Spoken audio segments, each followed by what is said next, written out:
this. All right. Live and we're in. Color. Welcome, guys, to the stream. Welcome. What up, chat?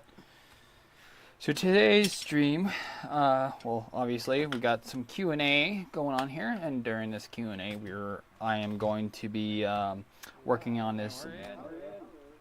Welcome, guys, to the stream. Oh, I gotta fix that. What up, chat? Today's stream, obviously we got some Q&A. Gotta mute it. I screwed up. Sorry. Okay, now I fixed it. My bad. So if you were hearing echoes, that was because Somebody forgot to mute the monitor. I forgot to mute the second chat window for who I have with me today, Clint. He's a helper tech of mine that he comes in, once a month to help me out? Once, maybe twice a month. Yeah, and then, well, today he just so happened to be here when I planned on streaming. So, Clint, say hello. What up, chaps? Also, do not be alarmed for those of you wearing earbuds or headphones. If you are hearing us from two different sides, we're on two separate channels. Check it. Woot! Good point, dude. So right now I am going to be pulling parts out of this gearbox because this is not original Lancer Tactical gearbox. I actually am going to be putting this gearbox shell in this Lancer Tactical. Building it from scratch, from the ground up. I've already selected out the parts, and we'll go over that in a little bit. You know what? I'll get that out of the way. So some of the parts I'm going to actually pull out of here. Little things like springs, maybe the selector plate and such. Everything else is going bye-bye. So as far as that goes, we got this neat little Wyshtech edition tray. Yeah, check that out. So this is from Airsoft Formula. This is a redesign of his original design, and we made it orange. And I plan on providing these on my website. So if you guys want to pick yourself up one, I'd sure like to hear your guys' opinion on this tray. So these are the parts that are organized and that's going into this build. We have 8mm bearings. These are 2.5mm. Hey, how's it going, Neferu? And moving on, got this is just a backup, just in case I don't like the selector plate off that's coming off of that gearbox. That's not the original Lancer Tactical. This is a M110 spring. This is a spring eye that comes with that gearbox I just showed you guys. 8mm, by the way. This is actually a double eagle piston. Polymer teeth, yes I know, but this is going to be a low stress build, so I'm not too worried about the teeth. And then of course a very nicely ported piston head. And we got a full cylinder we're going to be putting in this guy. And this cylinder head is actually out of a LCT. This LCT cylinder head seals really well, and it has a good amount of outer diameter on the cylinder stem, which is going to reduce the amount of nozzle travel. And then we have what looks like, I think this is a little cool feature about this tray here. Any tappet plate will fit this. That's what these steps right here are for. I don't know how well you guys can see that, but those steps are to allow you to use whatever tappet plate you have, whether it be an M14 tappet plate that has a really tall portion right here. And so anyways, this tappet plate, I'm not entirely sure where it's from. I want to say it came out of a, gosh, what brand was it? I'm trying to remember. It's a paintball brand that started getting into airsoft as well. Brain fart. But anyways, I really like how solid it is. It's really rigid. That's going to help keep the nozzle nice and straight, hopefully. And you want a minimal amount of flex in your tappet plates, because when your nozzle comes forward and hits that bucking, it wants to flex. And if you have a flimsy tappet plate, it's going to create more FPS consistency, because when it flexes, the front of the tappet plate moves the nozzle up and down. And when that happens, it doesn't get a perfect seal every shot, so you lose airsoft FPS consistency. Thank you, Clint. Just giving back my shims, because we're going to be shimming this guy. And I have a VFC gear set that I just pulled out of my bin, so I'm trying to not spend any money on this build whatsoever. This is just going to be a full-on Franken build. And you guys are going to see what it takes to put a Franken build together, and I'll tell you this right now, it's not easy because you have to check compatibility between each and every part, and that's the challenge of a Franken build. You have to check everything. The nozzle today, I want to say this is a VFC nozzle. Has an internal O-ring. It looks like a VFC nozzle. However, the tip of it. Let's see, I'll zoom in for you guys. Tipman, thank you, Baser Ben. Yeah, Tipman. So, anyways, you see that there is no little lip inside this nozzle. So, but the nozzle length is 21.1 millimeter, and I think this is going to work great for this build. But we'll see. We shall see indeed. Yes. And to complement the VFC gears, I know they're noisy, but this is, like I said, I'm trying to not spend anything on this build. These are parts that came out of a bunch of airsoft guns that I worked on, so I have a huge supply of used parts. So anyways, the motor that we're going to be throwing in this guy is actually a VFC motor. It has neodymium magnets that are very strong. The collar, if I remember correctly, is 9.5 millimeter, which is going to be important for this build. Because the thicker your collar is, the less likely the motor's not going to move around when it's firing. So, and it also makes shimming easier. It's actually a little bit bigger than 9.5 millimeters, so that's perfect. Ideally, I want them at least. I don't like collars that are less than 9.5 because, well, they move around, and that makes it harder to shim correctly. More on that later if I remember. So yeah. And of course the original spring, and then the hop up we're going to use for this guy is actually where'd it go? We got Airsoft Mutations bucking that we're going to throw in this, so I can't wait to use that. Where the hell did that hop up go? Oh, I'm just blind. Crytek hop up, hell yeah! I just found this in my bin. I was like, oh my gosh, yeah, I'm a huge fan of Crytek hop ups. I love that they have the numbers. Fanboy. Yes. No, not everything about Crytek I like, but what's cool about their fucking Clint, the wheel is numbered, and the hop up is more than enough. What this airsoft gun's gonna be used for, which is just your regular airsofting around at the paintball field or close quarters. So don't need something super precise. So this Crytek hop up will work just fine. And I think it'll work great with this bucking, but we'll see. We just like with any Franken build, we have to check everything. If you watch my previous videos, when I cover things like how a nozzle rests up against the hop-up buckings, the tappet plate taming, etc., we're going to be checking all that in this build. When two tappet plates love each other. Any tappet fit, even TMP 7AG tappet. I don't know. How tall is the front of it? Do you know? In millimeters? Because if it's taller than the M14, which is really tall, and look at that, compared to the version 2. No, wait. I'd be surprised. Are you talking about like you're not talking about the AEP, are you? Because that's, no. AEP? Yeah, TM, MP7. Oh, yeah. Recognized autism. TMP7 AG tablet. I don't know. Clarification there, buddy. It'll take probably like a good minute for them to reply because there's a delay from the time they hear me to the time that I see their message sent from them. Mildly familiar with how broadcasting works. It's Also, worse than Twitch. Forgive me if I'm wrong. Oh, he corrected himself. The VFC MP7. Oh yeah, it'll work. Okay. Correct me if I'm wrong here, though. Did you talk to him about your cool little orange? Yep. Okay. Yep. So I do plan on selling these trays. I'm super stoked about it, honestly. 'Cause it's very handy to have everything organized. But I haven't figured out a price point yet. But I just wanted to showcase this specifically for the stream and also work. 2 Dogecoin, yes. No, 2 Bitcoin. Ooh. Who's got the biddies? Yeah, but I mean, Doge. The T was unintentional. Elon, so Elon, eat your heart out. Yeah. Anyway, just for your guys' view pleasure, what this build's gonna look like as far as the exterior goes. Here's the upper. Where's the lower? Oh, here it is. And here's the lower. Where the oh, this, duh, because I loosened that.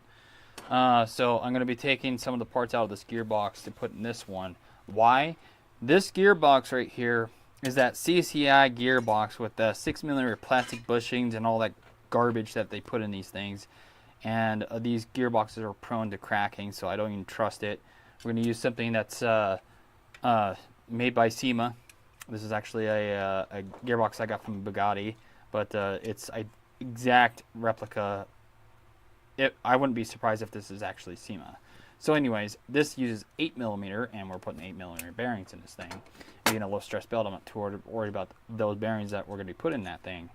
And as far as the tappet plate go that I mentioned earlier, if we have an issue where it doesn't pull the nozzle all the way back, I got this gate tappet plate that I'm going to use. But I'm trying to save this thing for another build, but this is going to be used for a backup.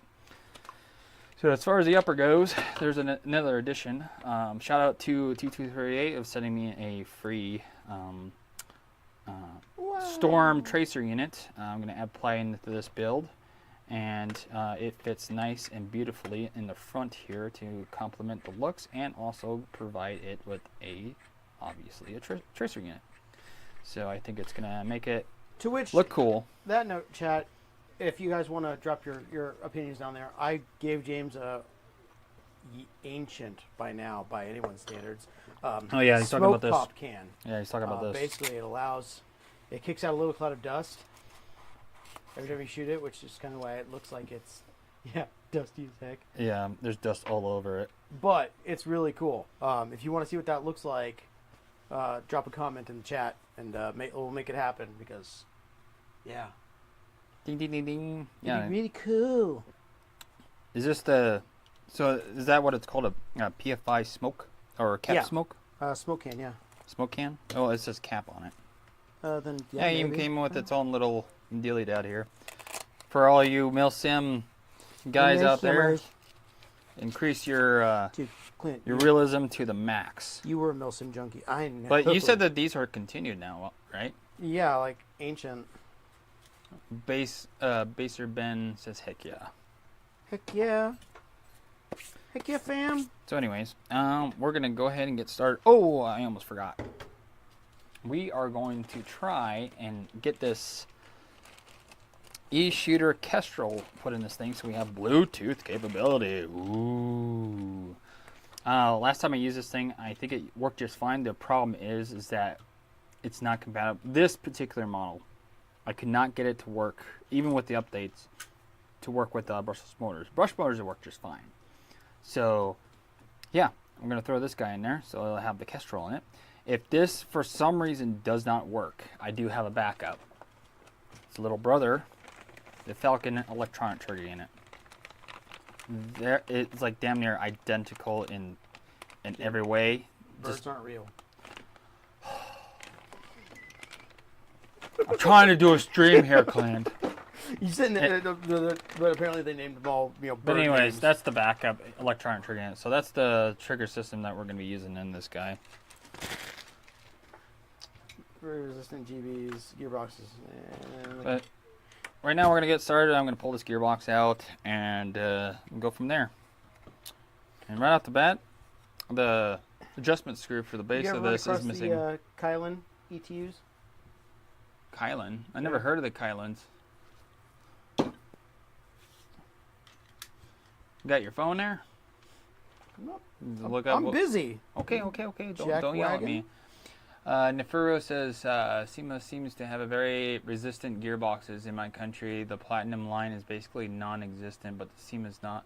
Most basic line, those AGs, they look like they were made with a beach table plastic. And the shit come with more than 400 FPS from the factory. Yeah, it's the same way with here. Apparently they're in D-Boys. Oh, so the Kylans are in the D-Boys? And can you hit that? Because it looks like it covers it.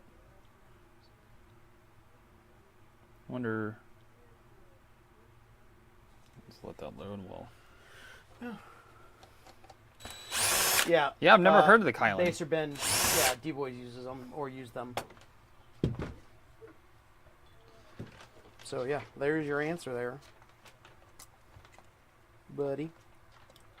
And it is little plastic thing. Yeah. Ooh. I wonder how. I think this has the same color as the motor that we're going to be putting on this thing. Nice. It looks identical. Wonder if the thickness is the same. Let's see. Yeet, yeet, as the kids say.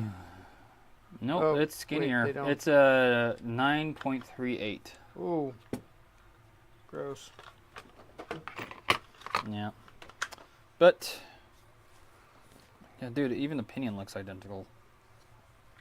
Must be a SEMA. Oh. We were just talking about that. Where's my needle nose? Can I have my needle nose back, No. please? Gotta pop this. Oh, Jesus. Nice. That was scary. Ugh. Alright.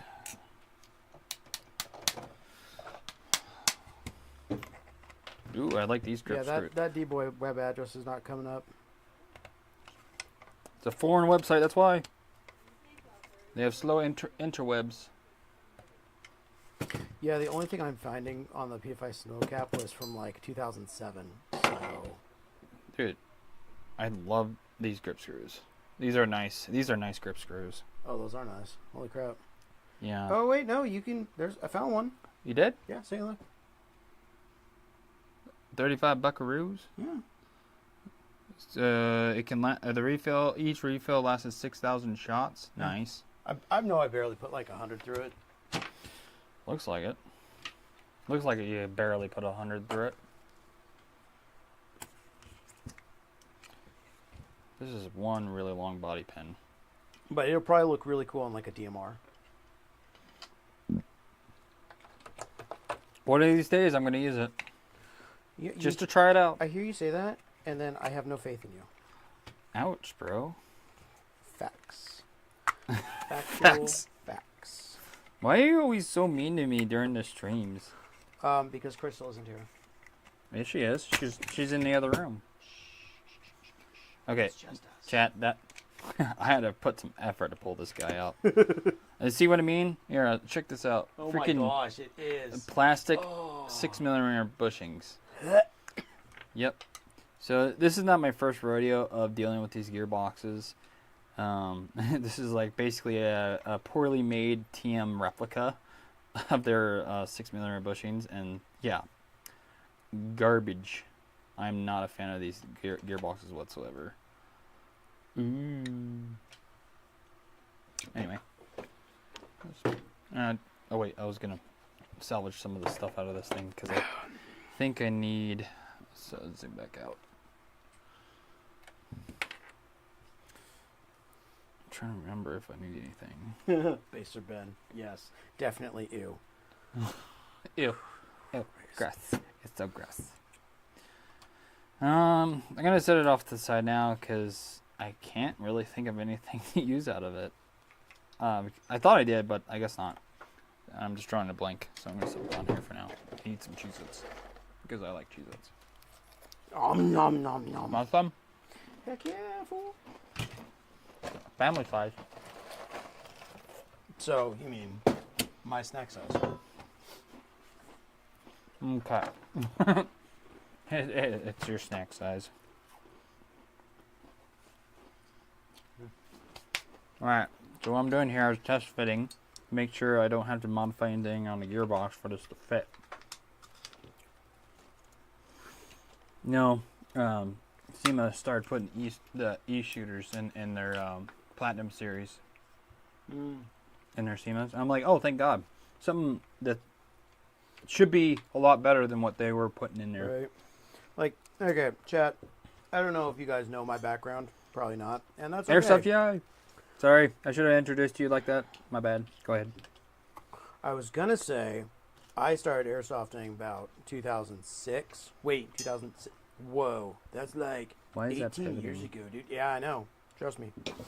I know. Something's making this pivot. It was bad. It was a long time ago in a galaxy far, far away, and a lot has changed since then. Like a lot. So it always amazes me to see how far the industry has come. So like when I first came back up here and I was helping James with stuff, it's like, oh yeah, I'm gonna grab a SEMA Platinum. I'm like, ew, SEMA, why? No, dude, they're good. Excuse me? Yeah, check it out. Holy crap, they are good. When did this happen? What year is this? So, I have to modify this gearbox shell real quick. Sorry to interrupt you, Clint, but I was trying to put this on here and I couldn't figure out why it was pivoting. Well, I found out it's pivoting off of this sensor right here, all because if you guys look right here, this metal comes too far forward and covers up that sensor. So what I need to do is I gotta grind this metal down and open up this area right here so to quit doing that and it'll sit nice and flat. Anyways, go on there, Clint. Let's hear the rest of your story. no, that was it. Really? Really? Yeah. Oh, I It's- guess it's I had good been- timing then. It's been, well, been a hot minute. All right, here goes nothing. Testing it. What's it? Good luck.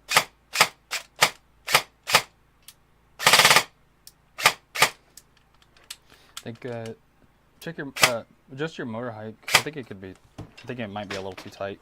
Yep, it is a little pitchy, but you know what? Probably just needs to be backed off a little bit or in grease.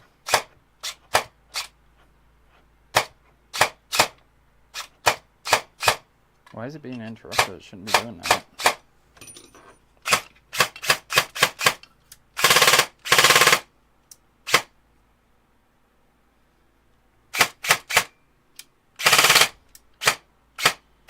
Okay. So I don't need to get this perfect. So I just need to... Well, I think we're in business. All right. Yeah, that sounds better.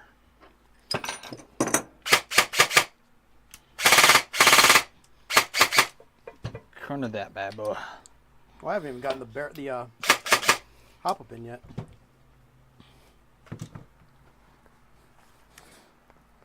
I see words on the chat. For dudes, I having a very weird gearbox block in my AEG. The last time it blocked several times.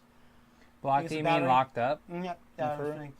But this time with the battery charged, it locked one time. What do you need to do?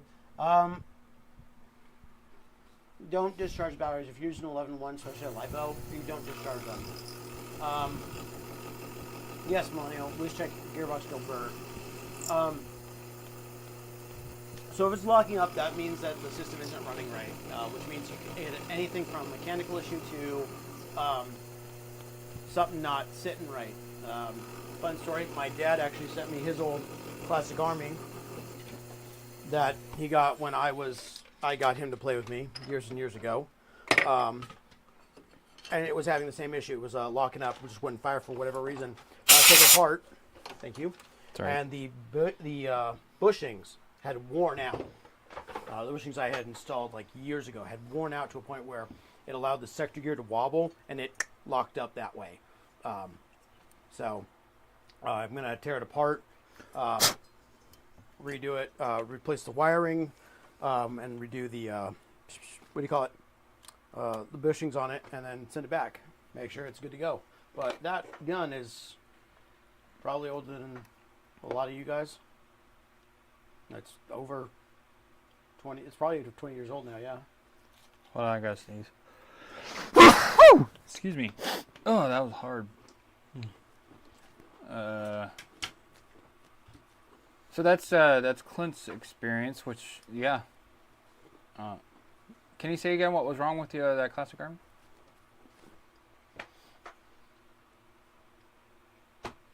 It what was it? I can't remember.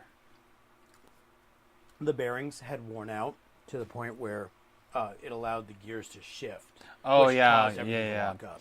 Yeah, that could definitely be the case with his. Either way, if your gearbox is locking up and you did not modify it, it just happened all of a sudden.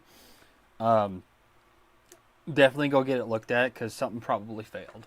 in some shape, way, or form. There's so many variables that could be causing that. Wyshtech And Millennial Airsoft. asks if it's a CA M15. No, not a CA M14. It is the M15. Oh, he says the full auto always frees it. Oh yeah, it was the M15. Okay, so Nefuru, that's does it have the electronic triggering in it? Because if not, then that's normal in semi. Because what's happening is you're pulling the trigger so fast that you're causing the mechanical mechanism inside to lock up, and when you put it on full auto, it frees it. So that's normal with those setups. Once you put an electronic trigger unit in said airsoft gun, that will never be an issue ever again. It's just old school technology. But real quick, guys, the modification I just made, it worked. So I'm gonna zoom you in. Tell them what you did, James. Yep, I'm gonna show them big time. Don't just say that you did it. Just I tell them what did you it. So right here, I trimmed about a good amount of metal here. Probably about, I don't want to say, about 2 or 3 millimeters. And if I take the electronic trigger unit here, the sensor was hitting the gearbox. So if we put it in the shell and flip it over, there you go. Look at that. It's no longer hitting that sensor. So this is what I'm talking about with the checks. You don't want to just throw parts in an airsoft gun and think it's gonna work. You want to check everything. Fitment is by far the most important thing to check when you're a new tech, especially when it's unfamiliar gearbox shells that you've never worked on before. It's something that I do every time. See my gearboxes with the parts that I always put in quotes for everyone. Those are parts that I know for a fact fit and that I trust, that I know that work together. And nothing bugs me more when people try to tell me what parts to put in the airsoft gun I'm building them. It's just like it gets to me, because it's like, why'd you even come to me in the first place when you have already an idea how you want to build the gun? Right. There's a reason why I put the parts and recommend the parts that are going into XYZ airsoft gun. There was it's one of my biggest pet peeves. Right. There was a so it isn't locked. Sorry. So it isn't locked. It's always semi lockup, and it's always on semi. Yeah. What's your question? How do you pronounce that? Georgos? Gos? Yo, G-Dog, what's your question? A question on what piston you use for your builds. Yes. Yes, piston. What depends on the build.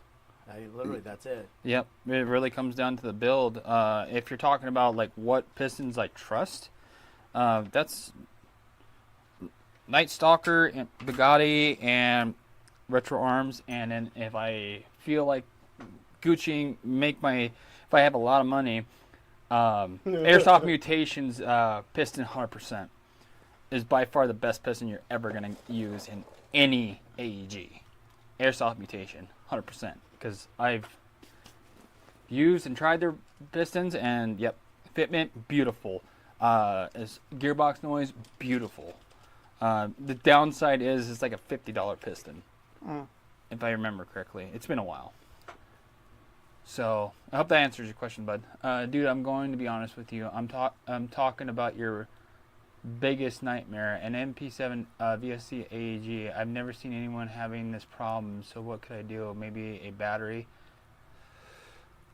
Oh, so it's only shooting semi. If it's only shooting semi, it's going to be that little rocker that interacts with that that selector plate. Something's bent or damaged. You got to take a real close look at that, because I've been down this road before. Something is tripping that. Yeah, didn't you? You might have installed it wrong, so that could be a thing. Yeah, so he's talking about a BFC MP7 AEG. Yeah, didn't you do like 12 of those the other day? Last year sometime? It might as well. I spent a lot of time working on 3 different MP7s. I'm like you were so tired of them, you were just like, I don't work on them anymore unless some solutions are made for them, because they're so flawed and so screwed up in design that I just screw it. It's just not worth the time and money. I don't take those builds anymore unless it's going to be HPA, because that's really the only true solution right now until somebody develops a better mechanism for. I just don't understand why they couldn't just micro switch the damn selector switch for the damn thing. They could have easily, because yeah, blue handle on the outside. Yep. They could have easily mitigated the 90% of the issues that those things have. Yeah, they could have, but they didn't. Since changing the trigger mechanism is basically impossible, or the only thing I can do is just shoot slower. Yeah. Yep. Don't pull the trigger as fast. So, I'm not putting. You guys see me using this hammer to press this bearing in. I'm not damaging it in any way because this piece that I'm using is pressing on the outside of the race, so it's not gonna hurt the little ball bearings in the cage and whatnot in here. So it's something I always use to when the bearings go in very pretty tight enough that they're pretty much press fit. Use the appropriate tool for the job. Exactly, kids. Clint. So anyway, another thing I'm checking is I'm looking off to at an angle to see if there is a gap between the flange of the bearing and the gearbox. If there is, I give it another tap, make sure it's seated all the way down, because if you don't do that, your shimmy's going to be off. Once the airsoft gun shoots, they'll seat the rest of the way because the gears shift when under load.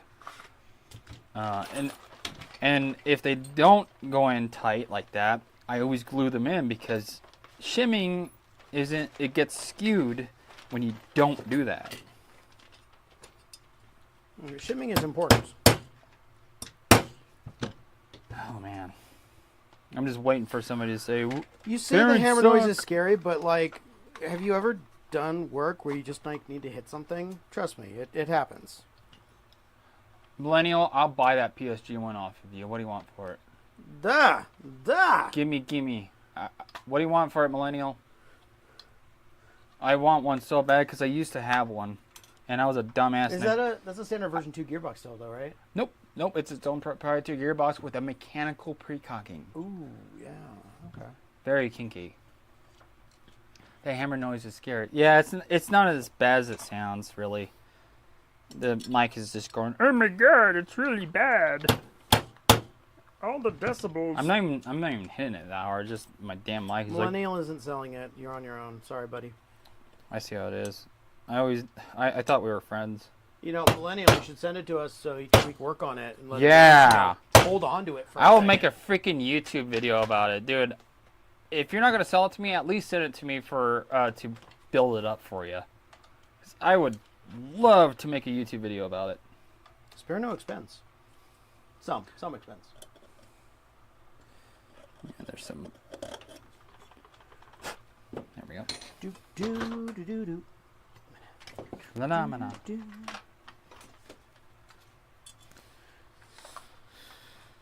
So the FPS on that thing should be right around 370, 380. Did you record it? I can't remember. I didn't do anything with it. You just said take it. Oh yeah, it was screwed up. You couldn't. But with those the Specna arms, yeah, I showed the customer, by the way.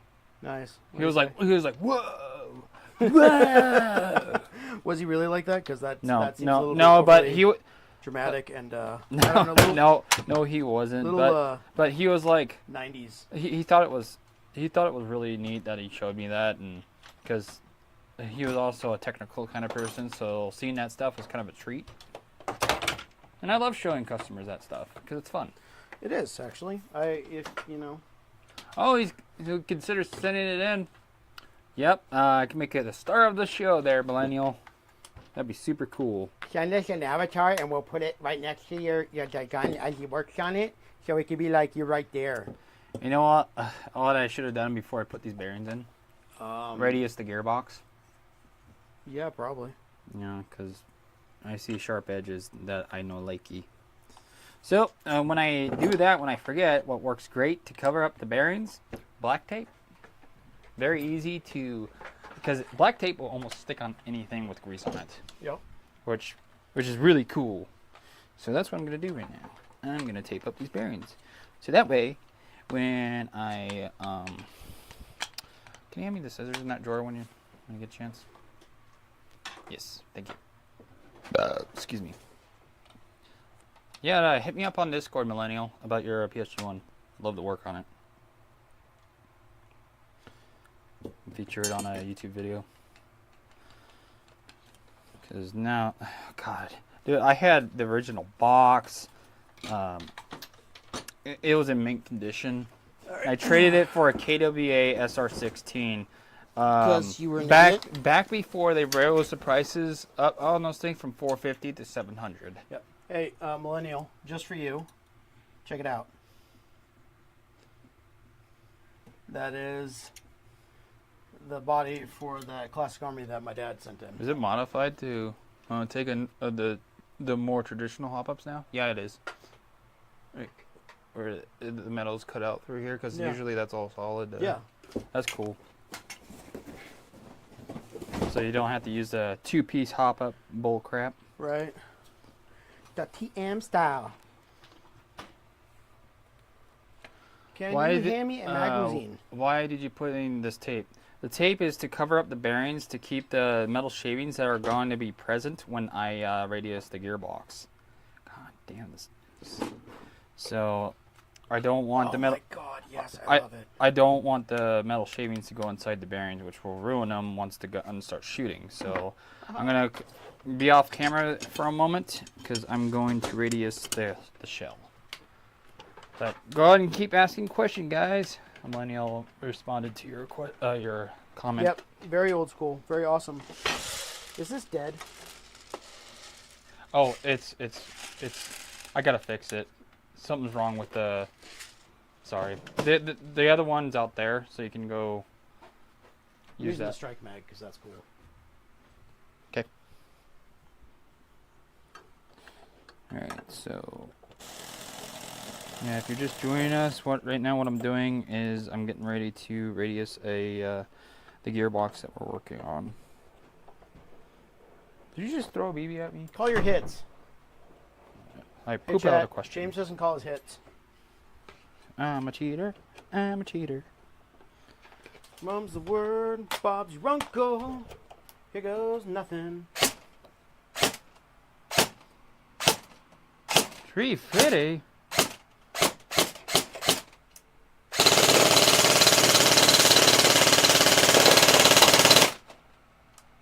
How's it feed? Feed's fine. I'm getting 350, 17.2 rounds a second. Again, seriously? Call your hits. Why'd you waste all those BBs? Pick that up. This thing's not bad. It's perfect for CQB. Yeah, bag it and tag it. Hard. And write down how much time you put onto it. 213. Okay. It's not great. So 2 hours. So that's $65. What are your pistons on ZC? What are your pistons? What's your opinion on ZCI pistons? They're SHS pistons. I don't. SHS pistons? They're They're rebranded as SHS. ZCI and SHS are essentially the same thing. Okay. But I don't use them. I stopped using them a long time ago when they constantly had QC issues. Hold this out real quick. Why? So you can show them what you're doing. I already did. Did you show exactly where?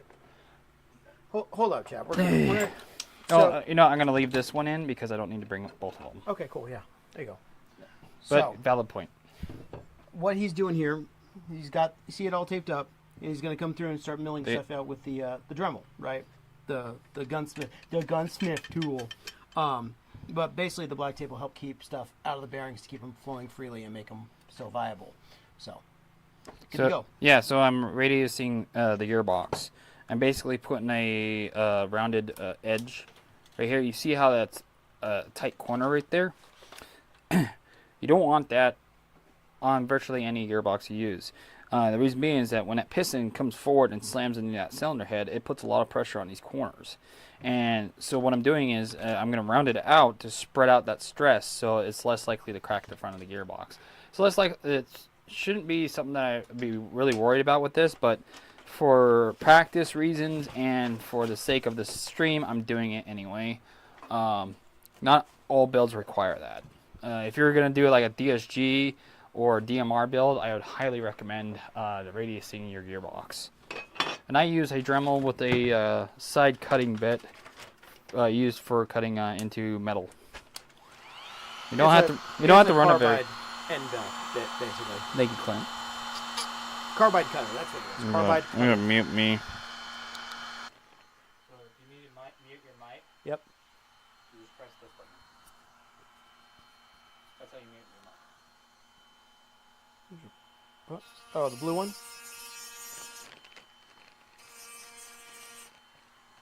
And the reason why I'm muting myself is because it's really loud for them. What? Working on the machinery is really loud?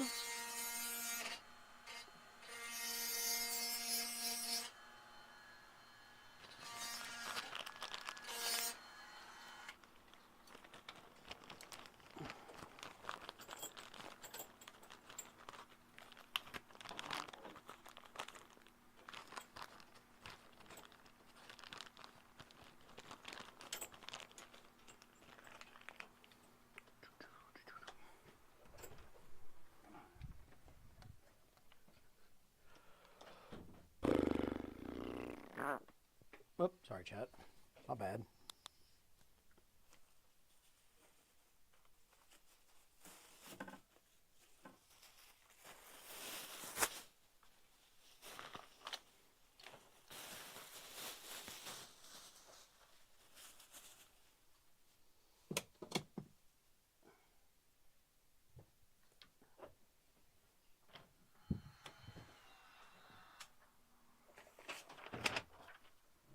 All right. Yeah, we're live. I'm back. Sorry. Oh, there we go. I think we're live. I think I muted my. You're unmuted. You're unmuted. Sorry. Oh, was I muted to begin with? I just want to Yeah, make sure you were. because the colors on my mic changed. Yeah, I saw it. Oh, hold on. Yeah, I gotta nothing go. there. I go give the gearbox a blowjob. Gross. Why is that gross? It's just air coming out of the nozzle. Rule 34, man. Oh, behave. 9. So y'all say muted, but we can hear you. Well, Yes. So his mic was muted because he was right on the I think he's yanking our chain. machinery. But wait, can you see us? I'm kidding. It's scary. Okay. So, I'm going to show you guys how it came out. Alright. Zoom in. Bring out my Pointer Master 2000. So, right here.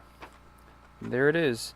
So, whenever you radius a gearbox, you want to make sure you only do a little bit. Only do what's needed. I basically kept dremeling until I saw the corner disappear. And as soon as I did that, I stopped. And there's another method I do. Is that first I'll Dremel it in straight down in a direction like this. Excuse me. And I'll go in this, apply pressure in this direction, and then once I get rid of that corner, then I'll do the edge right here, because even though you did that, you're still gonna have a corner on the very outside, so you'll want to round it out right here as well, and just do the same thing for the top, and then bam. Radiused. Wham, bam, thank you, ma'am. Okay. Yeah, but if I didn't mute if I didn't mute my mic, it would have been a lot louder. Barrel lapping, worth doing, or just polishing? Lapping, 100%. It gets Why are you lapping the barrels? to get rid of the ups and downs in the bar. Sure. I mean, I get that's literally my other job, my main job, my actual job, not my side hobby. It actually helps. Okay, I hadn't. But that's not needed if you're if you're just using the airsoft gun for CQB. It's a waste of time. Yeah. If you're making a DMR, however, Yes. I have a barrel that has 5,000 laps down it, and it actually makes a difference. Yes, we have multiple mics. Spare no expense. Yeah, I upgraded my mics, so now I have 2 separate mics because I knew this system not only works way better than my old setup, But the fact that it gave me 2 mics, I was like, oh man, I know Clint likes joining in on these streams, so it's perfect. Yep, right. Hey, what's the next Milsom West event you're going to go to? I haven't gone to one, and I plan one of these days I will. Holy crap. Hey, speaking of Comes chat, down to having time to do it. right? Is there any truth to need for PTFE mods on hop-up buckings? It depends. If it's really loose, yes. If it's when you go to put your hop-up in over the barrel and whatnot, like you normally do, and you feel a little bit of resistance, don't worry about it. But if it just falls right in like a hot dog getting thrown down the hallway, yes. Cheese and rice, man. Well, it's true. Yeah. All right, chat. Riddle me this. Anybody know if Lion Claws is still around? Because that's the last thing I went It's to. shimming time, baby. I'll tell you everything you need to really know about me. Oh, I need to double check the piston. It's another check that I have to do to make sure that the piston... Okay, so what I usually do when I check piston fitment... Bullshit. So I'll Son of a run... biscuit. You got a Tamiya battery? Or an adapter? Why, what's going on? Oh, I didn't test this yet. Because the things. That's a 11.1, but whatever. Heard. So when you're testing a piston fitment, what you're testing for is how the rails interact with the piston and gearbox rails. So what I'm doing here is I'm tightening down 3 screws to completely clamp around the piston. I should call her. Oh, thanks, Paco. Okay. Now, Degenerate. it shouldn't be grabbing it Sorry, at all. freaking degenerate. It should be to the point where when you point the gearbox towards the ground, piston drops. If it does, you're good. So that means the piston itself is compatible with the gearbox shell. The next thing you need to check with your pistons is your teeth mesh with the teeth off your sector gear to the piston. And I'll show you guys how I do that.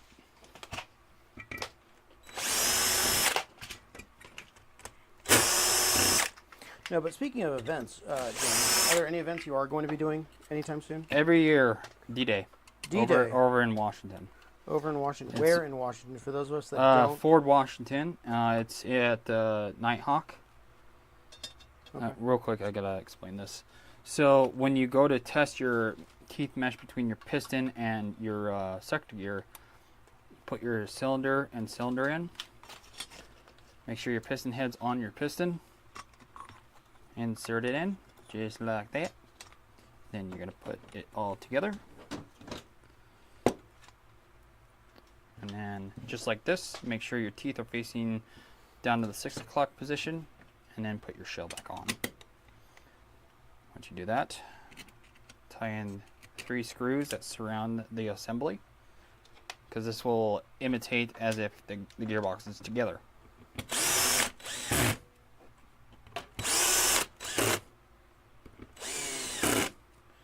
And you grab yourself a pick, screwdriver, whatever, because all you need to do is reach down inside the gearbox to whatever hole and turn your sector gear, gauge that piston, and you only want to feel a little bit of resistance. You should only feel the resistance of the piston head's O-ring rubbing inside your cylinder. That's it. You should barely feel you shouldn't feel like a notchy feeling. If you feel a notchy feeling when you're rotating the sector gear and pulling back the piston, what's happening is that the mesh between the teeth of the piston and the sector gear are not compatible, and it's going to create more amperage pull out of your battery or from your motor, and therefore your battery, etc. So I'll do a full stroke, and you always want to do a full stroke to see if there's clearance for your sector gear to pull back the piston all the way without binding up. And I just did that. So now the teeth are all sitting on at the 4 o'clock position, not touching the piston at all. So we're good. The clearance between the teeth meshing and the piston getting pulled all the way back is good to go. So that means our piston's good with our sector gear. Any questions? You said you had the other parts. Oh, Handguard here. yeah, I think I put them all right there. Missing a dust cover and a rear The stop. dust cover is in there. Cool. And the What else did you need? fake tray cover. They sold out before I can put in the purchase. Heard. So that one's gonna be missing it. Oh well. It's not easy. Functionality wise, it doesn't need it. No. I hate to say it, but well, I want to get barnyard finds that AK sold, so we can use that money for more projects like this. Tray. Millennial says, if given the option, is it best to over volume or under volume? I feel like having a closed cylinder would have more benefits than a ported, even though if it's loud or over volume, but just going by gut. Either way, over volume or under volume, you're going to lose accuracy. It really depends on what BBs you plan on to use, because over voluming will change, especially even under volume, will change depending on the weight of the BB. So the heavier you go, the more over volume you want. So the short answer to your question is yes, because there is no definitive answer. Yes, that's a very complicated question, but I hope that helps. What modern trendy social media tech fads just get you rolling? Seems like airsoft groups are full of them. What, you got one, Clint? Social media tech fad. I What don't. fad? I'm not really. I'm not hip with Tap and play timing. Just sets me off when people don't understand tap and play timing. And give out the wrong misinformation. Misinformation of tap and play timing is a fad that I've noticed. Yeah. Because a lot of people don't understand how it works. And a lot of people don't understand how a lot of things work. Oh yeah, that's true. But then they say, oh, a short stroke on the right side of the sector gear is like, well, what brand is it? Because the tap and plate pin is in a different spot. Yeah. But if you want to call that a fad, that would be one of them. What about you, Basser? And Clinton, if you got one. Honestly, what always got me going was, I need it to be shooting super hard to be able to make it accurate. And I'm like, no. That's a good one. That's a good one. Back when I was shooting and doing airsoft and such, it was, hey, I want to make this super accurate. Here, we're gonna kick this down to 320, 330, and we're gonna throw in a TK hop twist barrel in it, Tanyakoba hop twist, which basically made it a rifled barrel inside your airsoft gun, so it wasn't just a smooth bore. That thing sailed, and it was only doing 320, 330 FPS, but it reached out and touched things in a way that you need to talk about it in a court of law. FPS isn't everything. FPS wasn't everything. No, it was what parts you use and how you put it together, and that was in a more or less otherwise stock TM actually, TM Type 89. Oh, really? That was dropped into that was the insane part about that was yeah. So yeah, chat. I'm old as heck, and F for your respects. Yeah, type F for your respects. Oh hell no, not the TK twist. Oh, millennial, you get me. Thank you, kind soul. Thank you.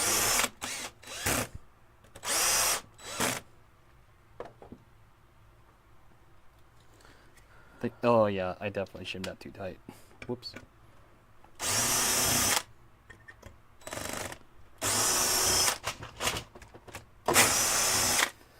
This is why you tie your screws down tight before you call it good on your gear. Every gear you do this, because you might. It changes once you actually put the screw down, because it clamps the shell up like it should be when it's together. So remember to do that, kids. Can I have your scissors, please? What? Did you put your scissors back? Yeah. Okay. I try to put my parts away. My Wyshtech M14 shoots just about as far as the Wyshtech SR25. Okay, now I know who this is. I've done a couple guns. We still got your AK, buddy. Clint, this is the guy that we're restoring the TM AK. Oh, cool. Millennial's that person. Millennial's that guy? Yep. He's that guy. The only difference is the 3J is being an asshole. Because it's shooting too hard. Jeez, of course. Yeah, I built him an SR25 and an M14. Nice. That him and I both dubbed the Wyshtech edition. Nice. Yeah.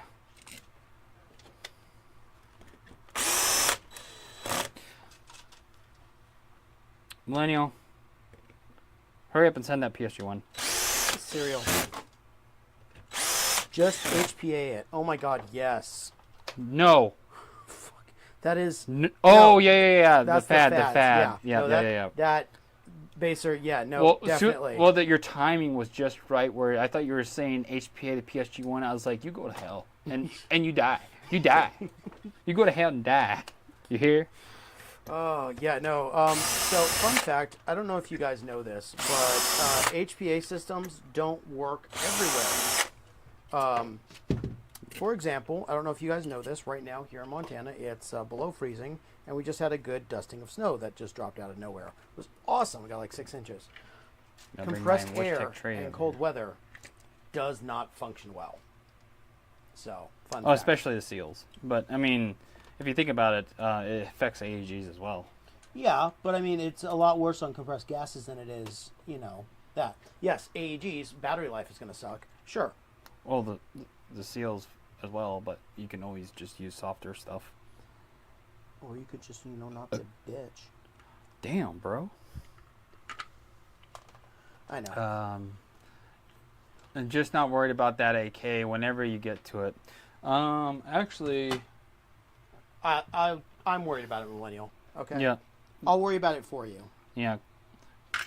Clint's actually working on an AK right now, and he's doing a fantastic job. Lying whore. I am not. Fuck, that's hot. I know I am. No, I just put my arm down on fresh solder. How many of you guys want a Wyshtech gearbox parts tray? I want to know what you guys think of it. What you would add to it. Phone chat. I value your guys' opinion, please. Somebody does. I mean, hi. Again, with this meanness. What the hell, bro? Is it that time of the month? It probably is. It's about that time. Where are the drugs? Where are the drugs? I haven't had them recently. Damn it. I noticed the super macarons don't do well in the cold. Yeah. If I was going to go run a DMR in the cold, I would definitely use something, go to a softer bucking. For sure. I think that's why, I like to think that's why, I don't know this for sure.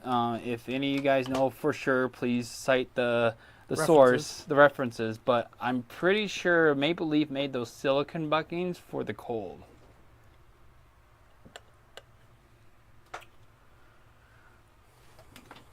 I haven't asked them personally, and Baser, come on, dude. No. You're not disciplined enough. Apparently you are, because you're not incarcerated, and you're currently messaging us on whatever platform you're on right now. So I find it very useful, especially when it holds your shims. Yeah, the shims are nice. Having everything in one place though is awesome, so it doesn't go flying. I mean, I'm using a The older tech tray that I've had from whenever. Oh yeah. But everyone has their own things, and whatever you do to keep your stuff organized is gonna help you infinitely in the long run, because that's just actually a chef I used to listen to, Alton Brown. He literally said, Brian Schmidt says he loves that tray. That's awesome. Organization will set you free, and it literally is the truth. If you're organized, you don't have to spend X amount of time looking for stuff. You just know where stuff is supposed to be. You know where it is. Boom, it's done. Lipo versus Lion debate. Too much hate. No real gripe. Honestly, Lions belong in radios and HPAs. yes. HPAs because there's very little amperage pull, so they're validated there. But if you use an AEG, it's a bad idea. Not only because they're super inefficient because of their discharge rate, but also you have a potential of a fire. Yeah. A higher potential simply, and this is why. Most AEGs hit the borderline zone for what a light ion can provide in terms of discharge rate. When you go over the amount it can provide, it heats up. And guess what makes any lithium battery type catch on fire? Heat. Heat, heat, heat. Remember that. So, the fact, and this is why I freaking hate Titan, because they lie through their teeth about the damn batteries that they sell, because they heat up. And I've personally seen one of those batteries catch on fire because somebody thought it was smart to use it in their DSG that was pulling 40 amps.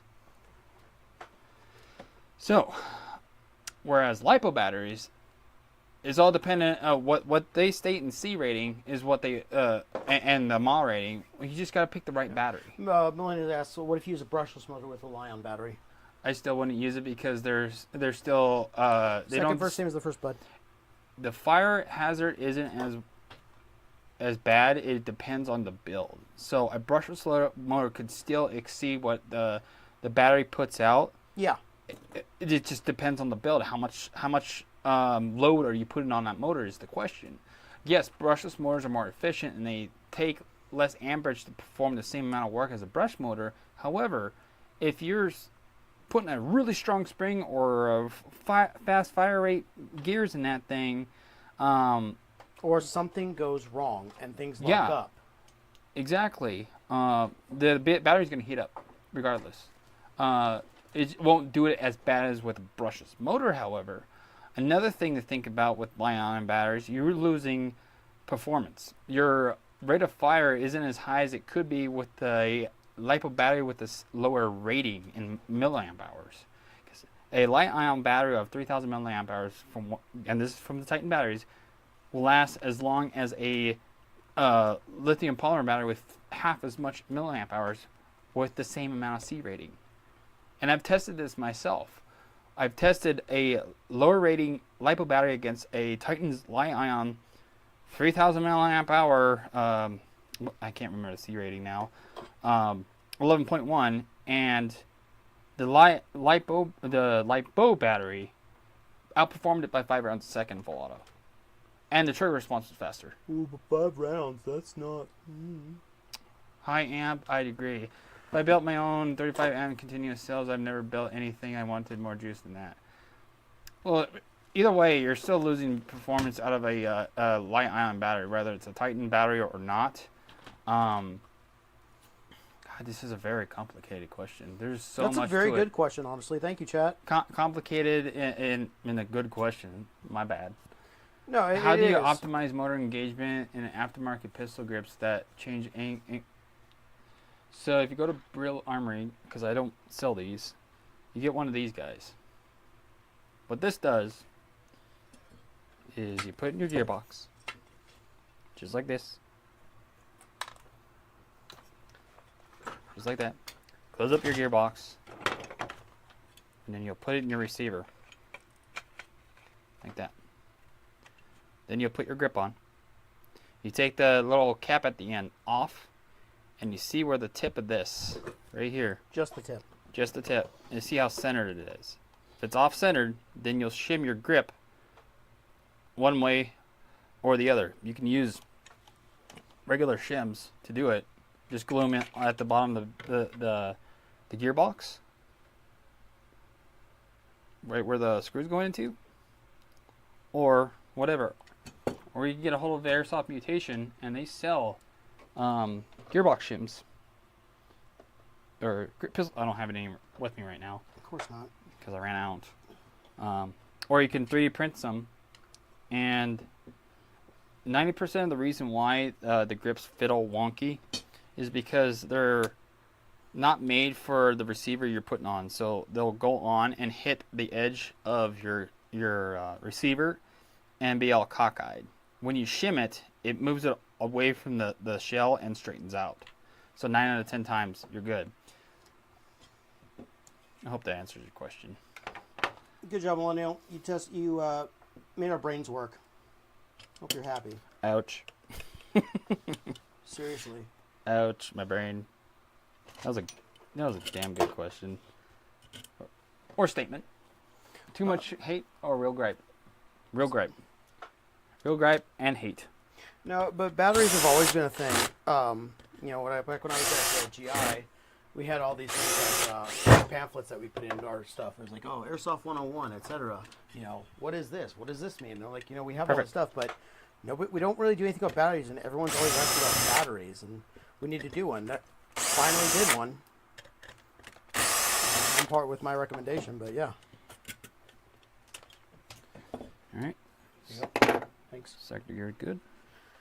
Alrighty. Here's that back. There we go. Don't need to take out the tops because, well, they're held in place, so I'm not worried about it. Okay, there's already shims on this one. Oh, it's my shims. Mother! Puff bucket. Did you break it? No, I got it soldered on the wrong joints. Oh, yeah, I know how that is, man. That sucks. Every freaking time. Let me borrow those pliers again. Sorry, my bad. Here you go. Thanks. Drink. Doo-doo-doo. All right. So I got to add. And there's a lot of movement there, so I'm going to put it 0.5 on that end of the bevel.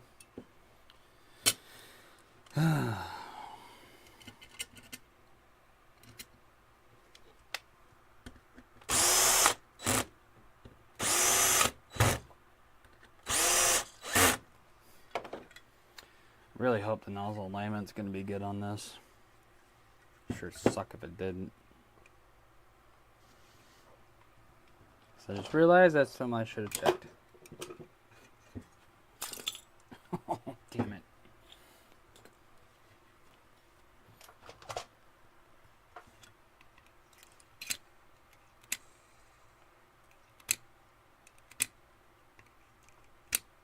Damn it, come on. There we go. Alright.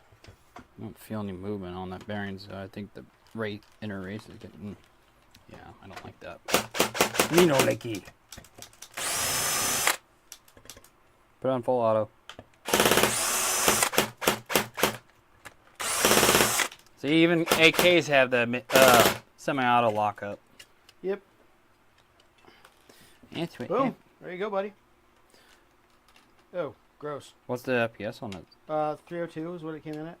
Really? Yeah. Should be at 400 like the It other should ones. be, but it's not. I also didn't take it apart to clean it. Well, the buckets probably wore out then. Probably. More than likely. It's a Hikubi gun. Yep. 100%. Factual facts. Factual facts. 9-tooth bevel versus 10-tooth. Much difference? Well, yeah, a whole tooth. But it's... He said much, Clint. Yeah, much difference? Yeah, one whole tooth. That's most of a difference. Jesus. If Yes, you my consider child. that much. Hey, man. An inch is an inch, all right? With brushless motors, no. Brush motors, it depends on like what gear ratio you're using. Like 13-in-1s, you'll definitely see it. 18-in-1s, you won't. You won't. The whole idea, and rounds per second.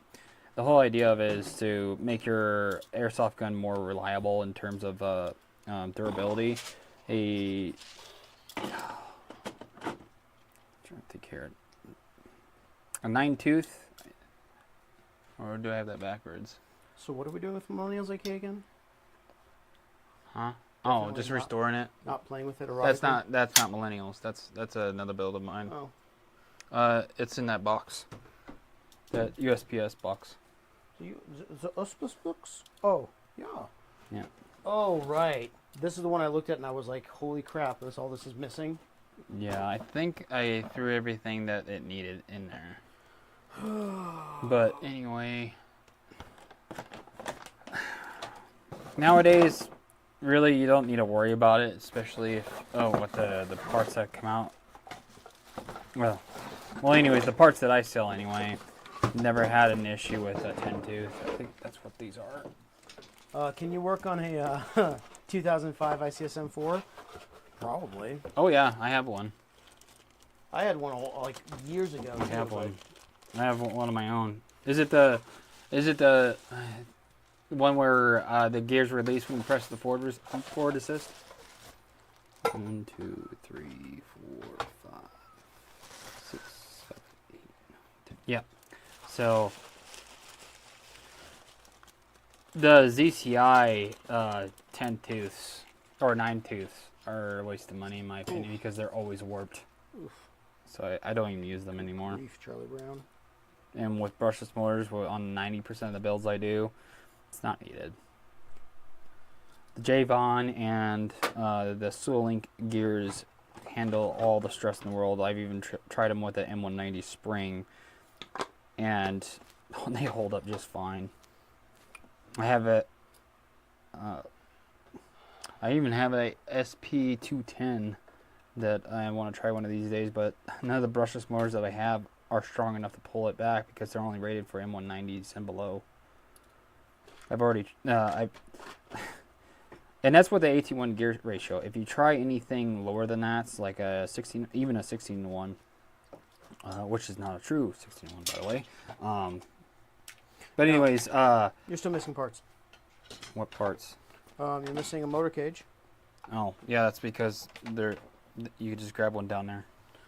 Okay. I think the parts that are still missing are actually I have them. I've always had them. You just had to go grab them. Damn, this thing's getting screwed up. I'm gonna have to get new ones. So I hear you, but Yes, so yes, definitely. And really, the only difference that I see in terms of parts fitment is really nothing. I don't like the 2005s mainly because they use, depending on how, on some of them, use even 6mm bushings, and I prefer my 8mm. yeah, Haas, none of these are gonna work. Lack of a quality BB availability caused by popularity of airsoft human products can keep up, or airsoft trending down too much for a market to supply. Wait, what? But Basin Ben says, but I'm from Missouri. Then those boys ain't rag on them. Which ones do you rag on, Base? One of those should be. So that's for G36. Okay. Well, that's why it's That's AK. Yeah. Definitely that one. I know. Oh, It's okay. like, this is what was in the box. I'm like, that ain't gonna work. Yeah, it should be good to go That now. dog won't hunt. Still needs a barrel. Yeah, Still you needs just grab one from the bin. sanity. Holy shit. Yeah. I don't even want to. Yeah, you have to open up that gearbox. I mean, you don't have to take on that project. Not making you. Yeah. Let's see. What else do I got?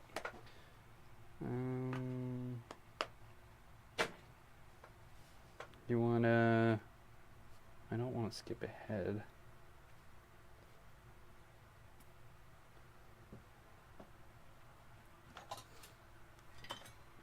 And it's also missing the guide rod for the feed tray here. Yeah, so you can then put the spring on here Right. to then lock this out. So that's the thing. Oh, there's probably gonna be one pop in up that tray or in that the parts bin, maybe.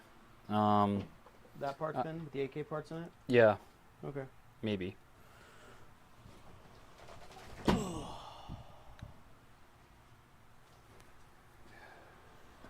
Yeah, I wish I had the rest of those Spectre arms in. All I really got right now is that, unless you want to, if you have a time to do a full build on an MP5. Let's assume I don't have the time for a full build, Yeah, so really is all that we got is that AK. which makes me kind of sad because Well, you got that classic army you could still work on. I do. I'm not gonna get paid for it, but Right. Well, I thought you were. Okay, where were we? Okay, now we got that spacing I needed off of that. That's a long suppressor. You can have it. don't tell me I can have that. especially on an unsecured line, dude. OPSEC. This guy knows nothing about OPSEC. 4.0 and up used to be so plentiful, but now 2.0 and 3.0 is about all you can find reliably. So,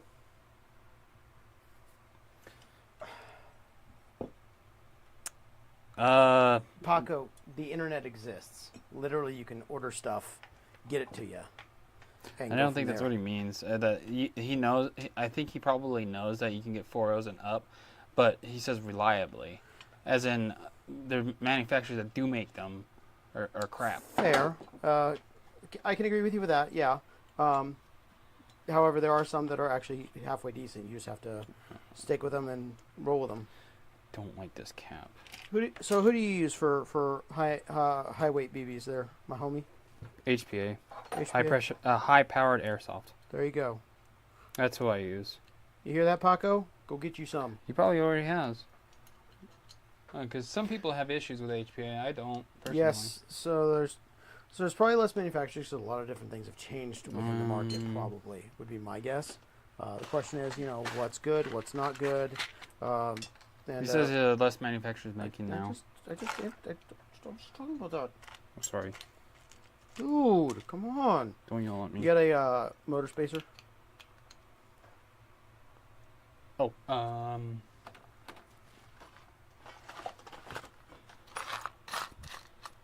this is a very common part that people lose.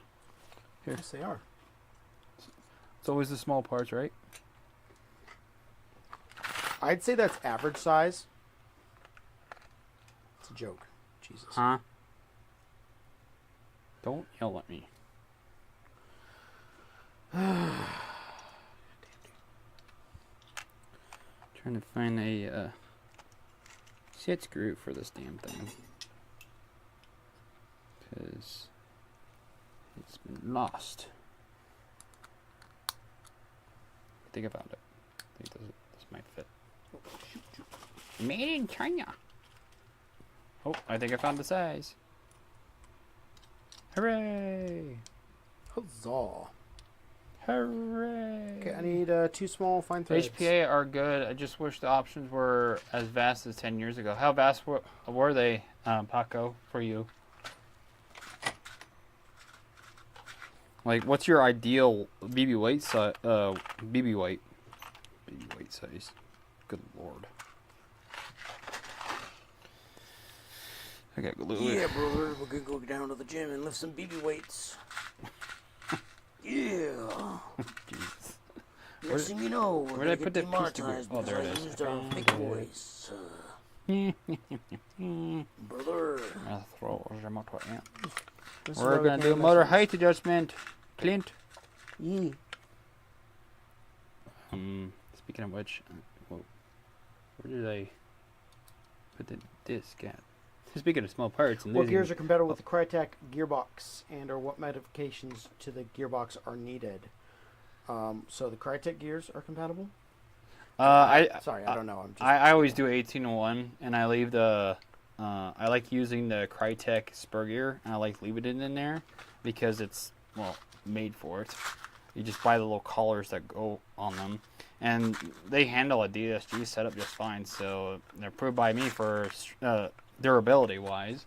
So I just put in a my favorite sector gear that's 18:1 ratio, and or DSG, and then whatever bevel gear and pinion combo. That's what I usually do. Otherwise, you have to modify the gearbox shell to accommodate for other gear brands. But I will say, like I said, the Crytek spur gear can handle a lot of abuse. And if it breaks, that's because you probably did something that caused a premature engagement, because that's literally the only thing that ever breaks those damn things. So don't do the PME. No premature engagement. Yay! Hey.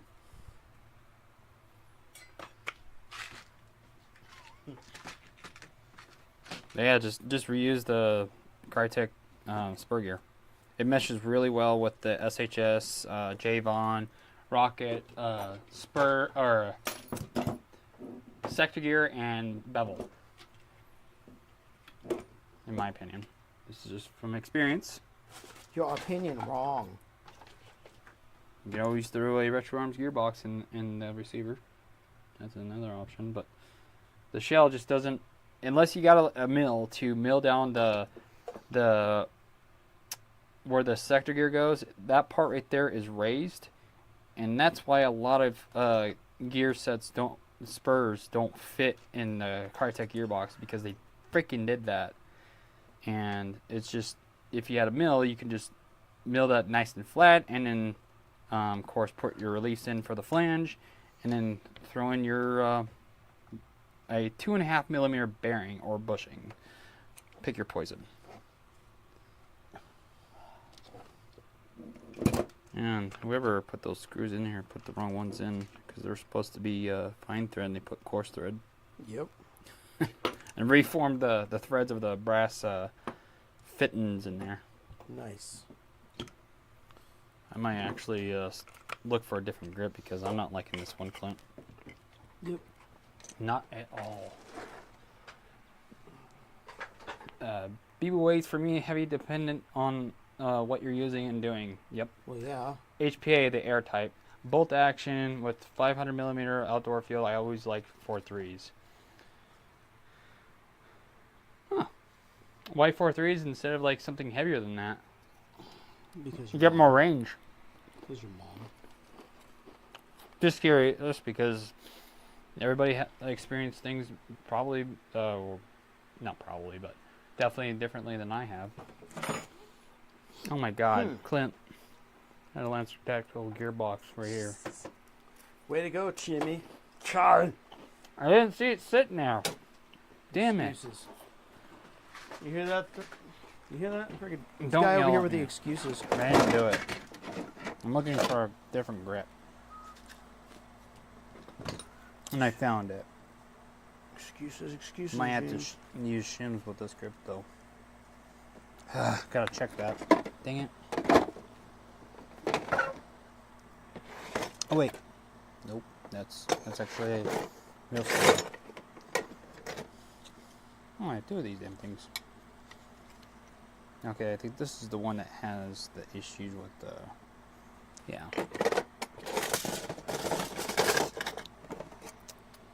Oh, no. Let's go with this one.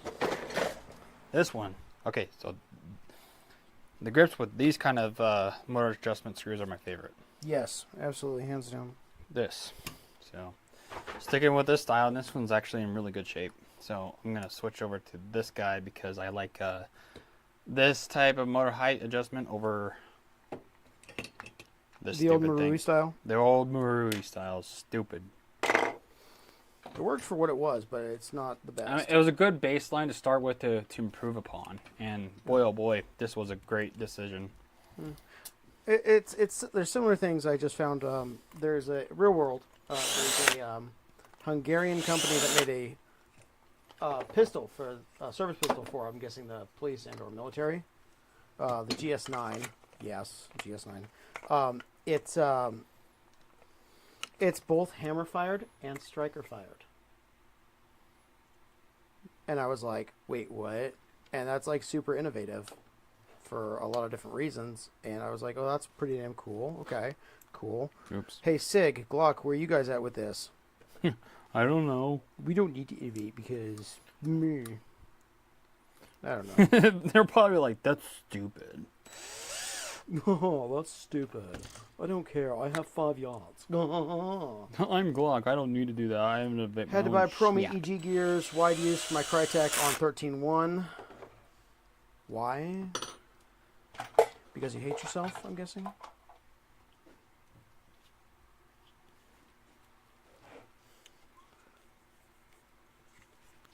How hot does that Titan battery get?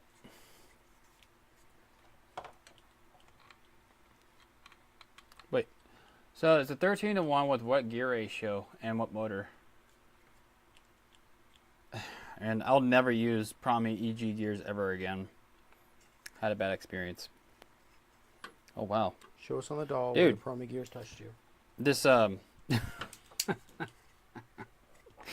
So the hole for the motor here is almost the exact size of the collar of the motor. No shoot. No. No chooty choot. Yeah? Oh, the trigger contacts. Pinch them together. You have to get inside there. The trolley. The Yeah. insert. It's probably opened up, and you need to pinch them back together. I neither have the spoons nor the crayons for this. Huh? Yes. Okay.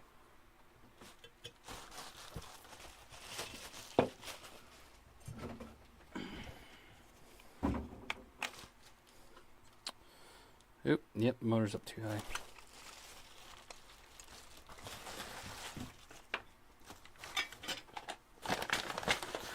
Oh, your patience.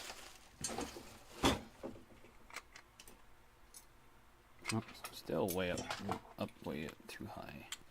Is that even moving down? Yes. Rigmarole. All right, perfect. We are in line with the bevel. 430 probably because of habit, because I use interchangeably with the full and mid-length AEG rifles in outdoor play. Fair enough, man. Do you have some inner barrel and hop-up options for the DE M116G in stock? I'm up in Whitefish. Oh, I have to check because that's dependent on the length. I can't remember at the top of my head how long the barrel is in the 916G. I have to look it up real quick. Gross. So I don't want your barrel sticking out. 916G. Oh, it's the UTR 556. So, yeah, the barrel length shouldn't be that bad. Where the heck is the... There it is.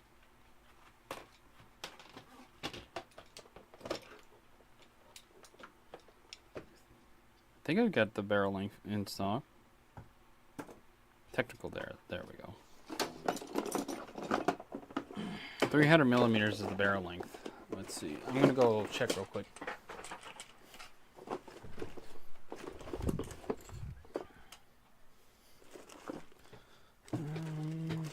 Yes, I have it in stock. I have the Lambda 01303.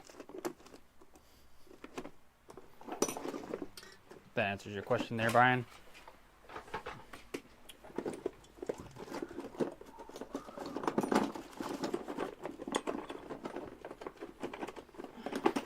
You packing up?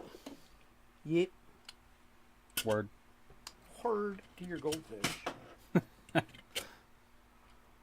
Whatever the kids are saying these days, I don't know, man. I'm not hip with it.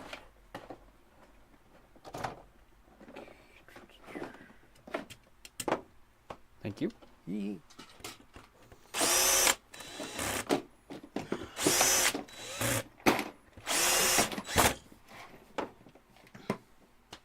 Didn't have to do that, but whatever. All right. So, Millennial, your AK is going to have to wait for a little bit more. I know you said you don't care, so that's all good. Just letting you know, I did look at it, and it will get worked on. Just not today. Man, I think I already got the... What is... What It's the not hell? concentric. That bugs me. Why do you have an F2000 back here? It's mine. Chat, he's got an F2000. So this guy that I know, Shadow Regime, he's got an electronic trigger unit that I can get for that, and I want to put it in that FN2000. I actually used it at the Pegasus Milsim event. Isn't it made by the Guai Guai? No. Oh yeah, that one is. A&K also makes it. I was looking. The hop up was the indicator. Of course, the For G&G, really? Yeah. The green plastic like that. That's their signature. Oh, the color. Yeah.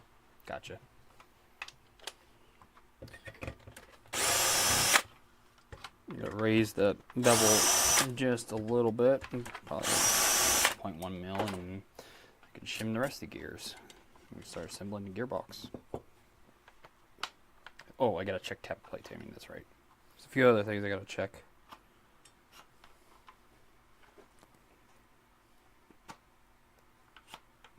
Oh, wait.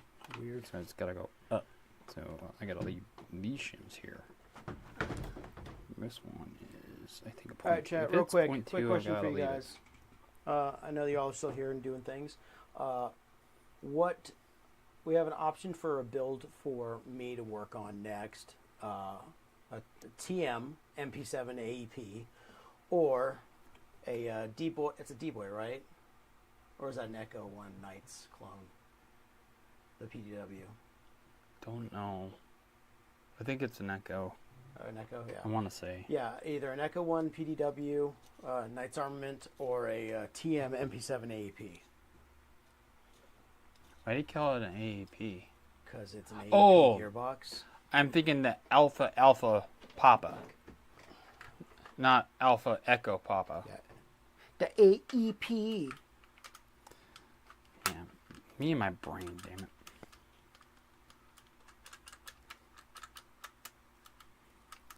Okay.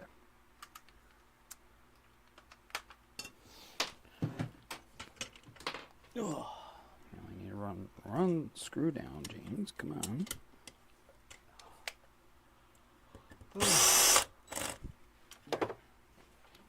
Actually, I should go grab those bushings real quick. Okay. For the CA, which one was it? Huh? The CA, what bushings do we need to go into that? The CA? Yeah. What bushings? I don't remember. You threw them at me. I hate you. But probably already in the box. I don't remember. My memory sucks. FLT. Over there. Yeah. Yeah, and you already paid for them, I think. Yeah. Didn't actually, but it's okay. You said we were going to rewire it, right? Or you recommended rewiring it? So, what would we rewire it with? Huh? What would we rewire it with? Your CA? I don't know. Whatever you want to do. It's your build. I'm confused. Okay. I don't know. I'm just... Because you said you didn't want it didn't need to be fancy or anything, Right. right? So you can just use whatever wiring you need. Okay. I'm just kind of lost what you're asking. I thought you recommended something. I was going to be like, okay, yeah, okay. I don't remember, to be honest. See, James hates me. No, you hate me. Facts. Oof.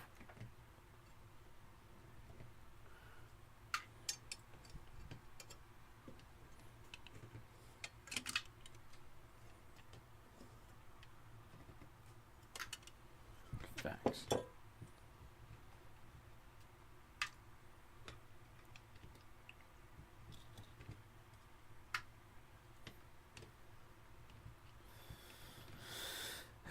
Bigger. Move this over here.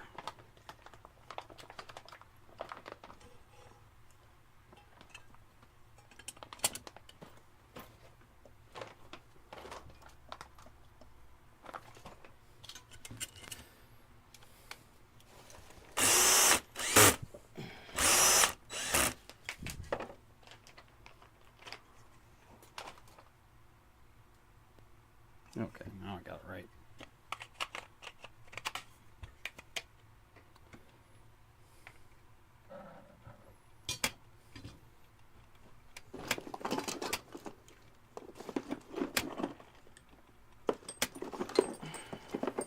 That's as good as it's gonna get because the freaking bevel or pinion is not concentric.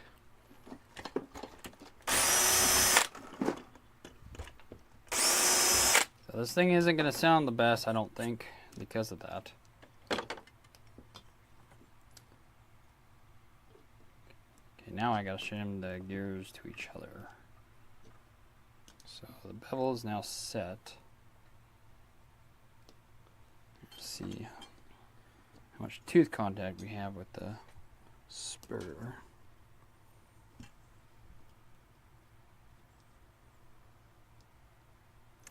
Might have to raise the spur gear.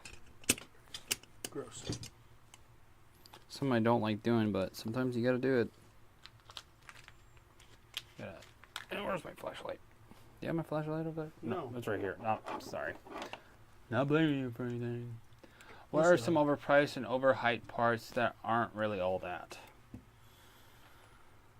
Prowin.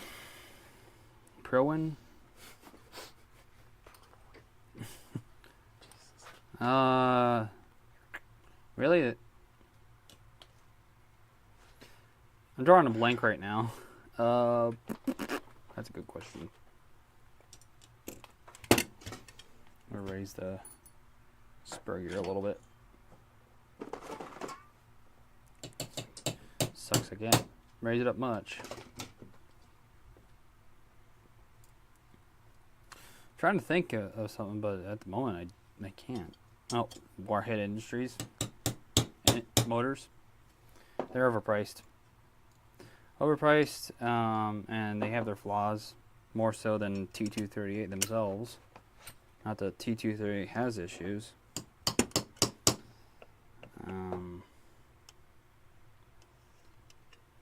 Max piston heads are overhyped. They're cylinder heads for sure because they actually break off the front of gearboxes because of the way they're designed.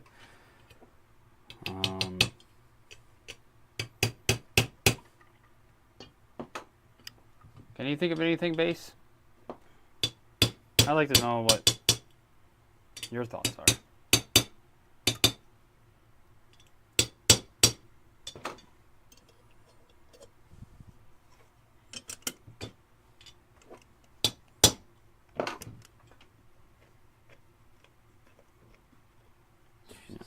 Yeah, I gotta raise the freaking sector gear too. Don't want to do that. God, you suck. Ooh, they don't like meshing with each other very nicely. Yeah? Yeah. I think the spacing's fine, just hold on, I gotta check something. No, what suck is that I just shimmed these gears and they don't mesh well, even though they're the same brand. Nice. This is why we can't have nice things. Well, I do have a theory behind that though. Oh, what's your theory? I'll tell you in just a moment, because I've got to confirm something first. Checking the spacing between the gears. So, the only thing that's different for these gears is the gearbox, obviously. Yeah. I think SEMA might have the sector gear too close to the spur gear for these gears to work towards each other, whereas VFC might have them further apart. Because I do see that from time to time. Yeah.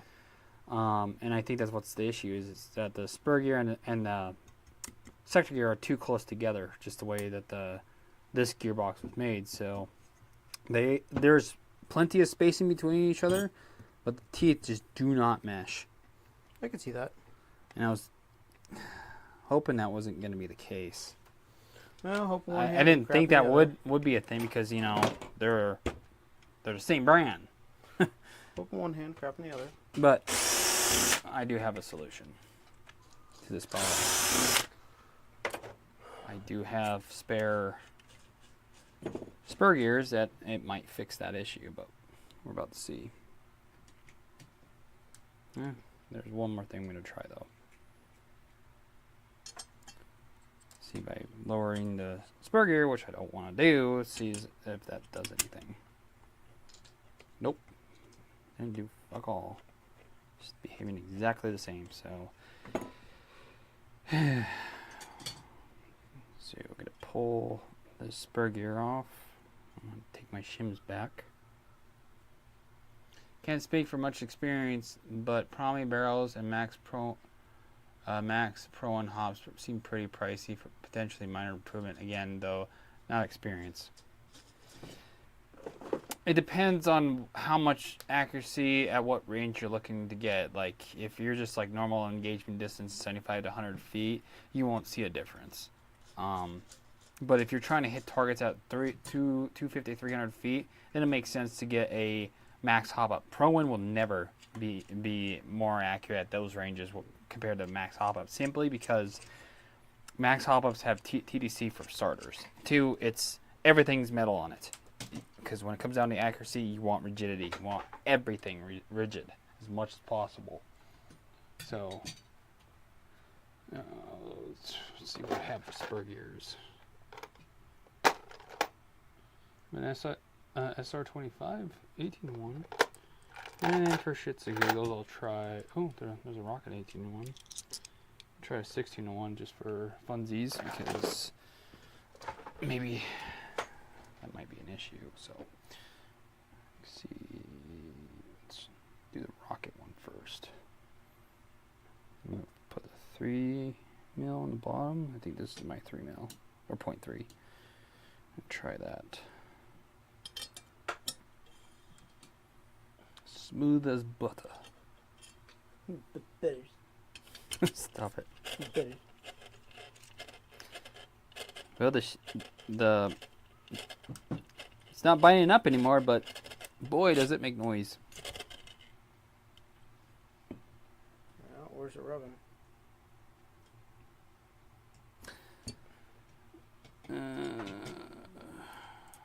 I'm gonna shim up this. Oh boy, yeah, that's a lot. Speaking of, can I see also a couple 0.2s? Not my 0.2s. Damn it, you stole them. Yep, I did. What are you gonna do about it? Nothing. Okay. 0.5 going on top. Here we go. Hi-yo. Let's see how much space we got now. Yeah. 0.2 probably. That knocking you're hearing is me moving that gear up and down to see how much space I have, to see how many shims I need to put in.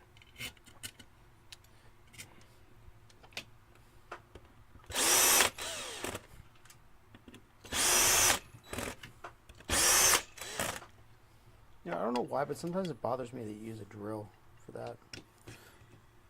Yeah. You gonna strip out a screw or something? Yeah, probably. Nope. Never have. Because I put the clutch on number 2, which is really light on this. Never stripped out a screw. And then when I'm done, I put it on 3 to get it that much tighter. But I don't slam them down, or try not to. Especially on the final stage of putting it back together. I run it all the way down before it touches, and then I let the clutch do the rest of the work, so that the tightening is exactly the same on every screw. Fair.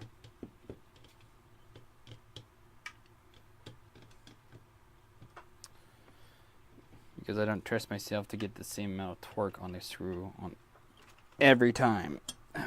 Okay, now let's see how this meshes, now that I got that all shimmed up.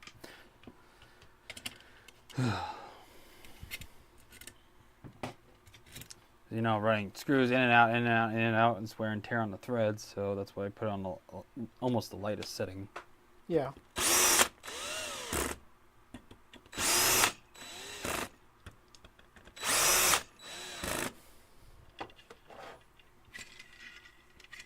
Oh yeah, it's way, way, way better.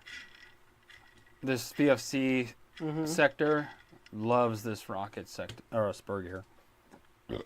Let's see how it meshes with the bevel. Wait. See how much spacing we have between the gears. Oh yeah, plenty. I might even bring the sector gear down a 0.1 millimeter. Nice.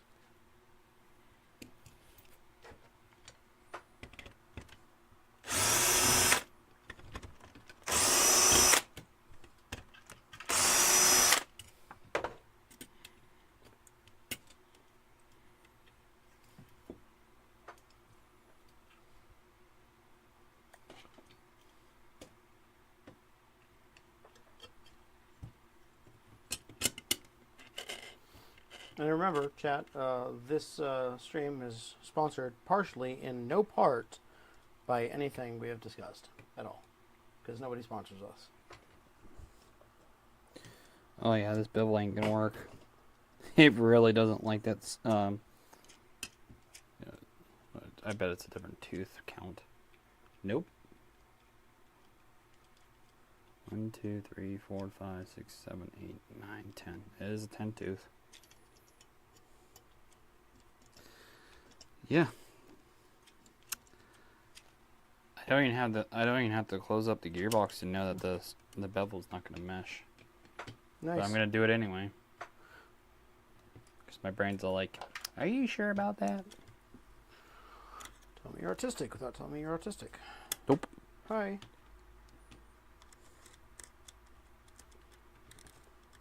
Yep. That's so bad. I'm throwing these gears away. They're terrible. I mean, which means I gotta do the motor height adjustment again. Nice. These gears are shit. They're... It's probably warped too. And in the trash it goes. Because I got other bevels that I can put in here. What's wrong? What do I want to do? What is this? Oh, hell no. Not doing that one. Ooh. Hell to the no. This one looks pretty. It's a little scuffed up from incorrect motor engagement, actually. Trying to find a gear that looks like the teeth would mesh well. Got all these spirals in here. You mean helical? Them too. Got a Crytek bevel.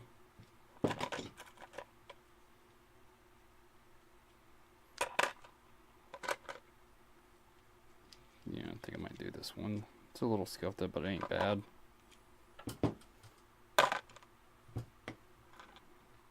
This one's a little greasy. It's got more wear and tear than this guy does. Okay, we'll just do that one. Yay! Atomic Rain. Do you think that I should get a Calico Jack M4 with a grip and red dot, or upgrade my high kappa for speed and make it HPA? For context, there's no indoor fields near me. It will be outdoor. Calico Jack M4, 100%. The high kappa idea is better for CQB scenarios. For the indoors. Mm-hmm. Do you have a favorite TPA to gear ratio in the standard 1.5 builds? Understanding, of course, it varies upon what's needed, but in general. If I have to do a brushed motor, since we're talking TPA, because brushless, it doesn't really matter. Unless you're really keen on trying to lower your amperage draw as much as possible, which... Anyways. Brush motors, 22 TPA, or... Excuse me, not 22, 18. 18 will get you about 25 rounds a second with an 18-1, depending on the spring and how you short stroke it. So it really depends on what BB I plan on using for XYZ build, but generally 18 TPA, like from Crytek's 30K brush motor is one of my favorites for an optimal build for a 1.5 joules, or better yet, 22 TPA and 13-1 short stroked. Not short stroked to for tap plate timing and faster trigger response, because you're not pulling back the piston as far back as you normally would on a full stroke. So that's the idea behind doing the short stroking on a setup like that. That good question, dude. I like it. I like it a lot. I like to move it. Funko. Yeah, it's a quiet day today because it's the winter storm. Is this a 2? Or is it 1? Looking at the shim. Yep, that's 2.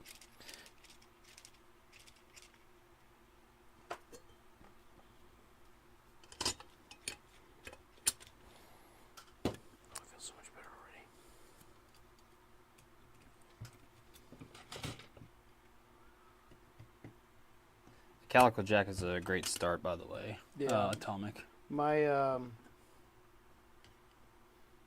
Will, nice to see you. Will Sourhole. Hey, Will. This guy. Salute. This is a notable tech in the UK.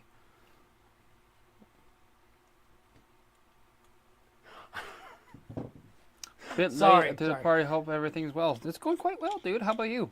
Sorry, I like to rag on the tea the tea drinkers. No offense, Will. No offense. Will, are you familiar with the Spiffing Brit? What? The Spiffing Brit. He's a YouTuber, Oh no, no, I'm not actually. and he always brings up Yorkshire tea Oh, as a running joke in his channel. And he always brings up the Boston Tea Party in almost every video. you know, I stopped caring about what England thinks in 1776. And he gets upset when you bring up coffee. Coffee is the nectar of the gods.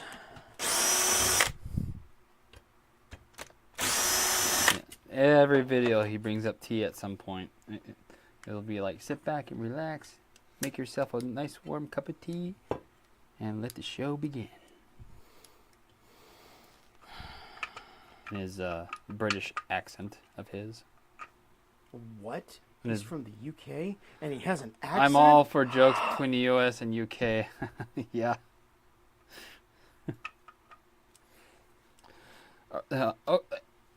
Answer me this, Will. Are you a tea drinker or a coffee drinker? Really? Yes, He's really. gonna sit here and rag on coffee every episode, but you're gonna ask him that.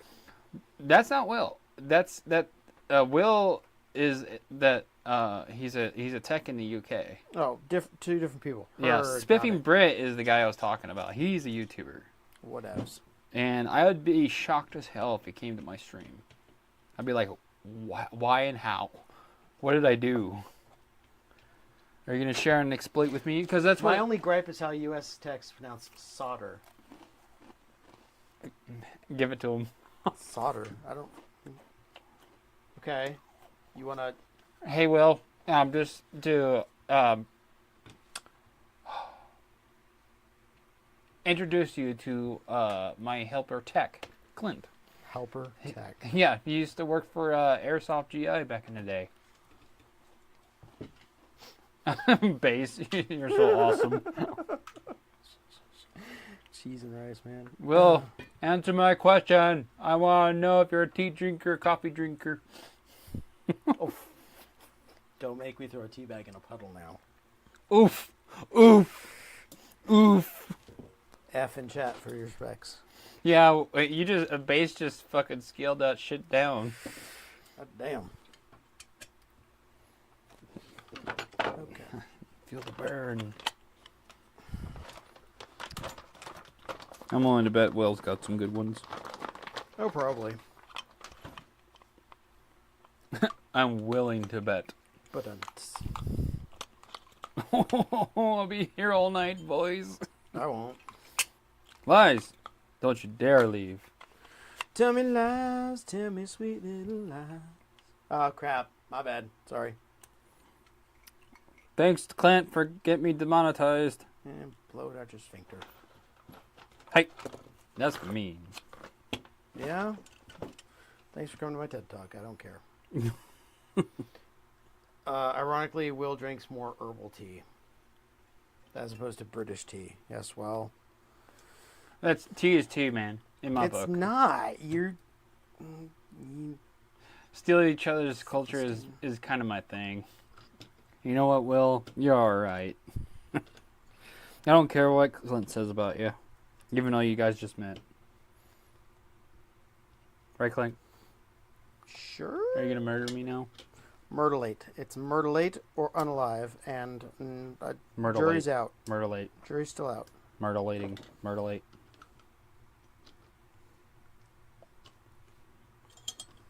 And for anyone listening, that is in fact, yes, a joke. Nuh-uh. I'm telling. Go ahead. Nobody cares about you. Ouch, bro. Okay. And then we can test the meshing between the gills.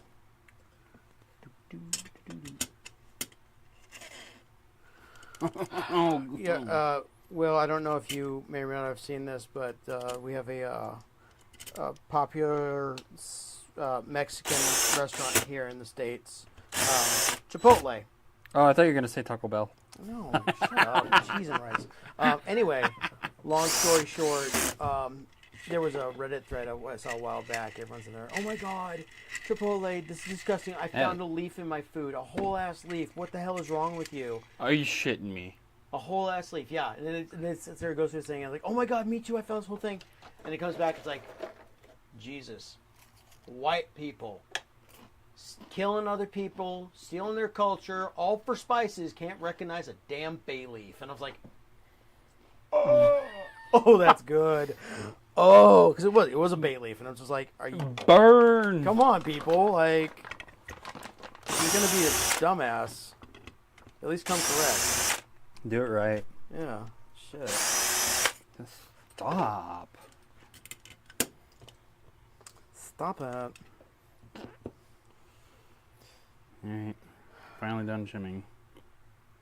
Are you though? My most favorite part in the whole wide world is It's shimming. the part that takes the longest, honestly. Yeah.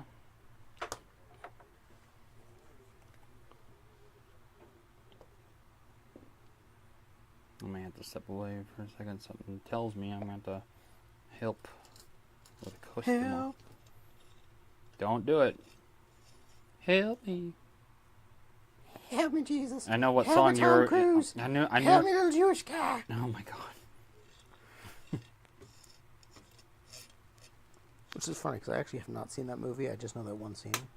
So, Seriously? yeah, seriously. Not a huge. You haven't watched Talladega Nights? Not a huge Will Ferrell fan. Really? Really. What is wrong with you? You know, I ask myself that too. Unfortunately, I mean- my therapist still hasn't given me a straight answer. Don't you love that? You know? They, what's wrong with me? I haven't figured it out yet. Damn. Okay. So depression, probably a thing. ADHD. Weird. And not sure, but somewhere in there, probably a touch of the tisms. The tisms? Hit! Chat, just so you're... Somebody don't have trigger discipline. My wife just accidentally shot a, I think a bolt-action sniper rifle. Oh, now she's dry firing a gas blowback pistol. Hey, I can get the sim, Clint.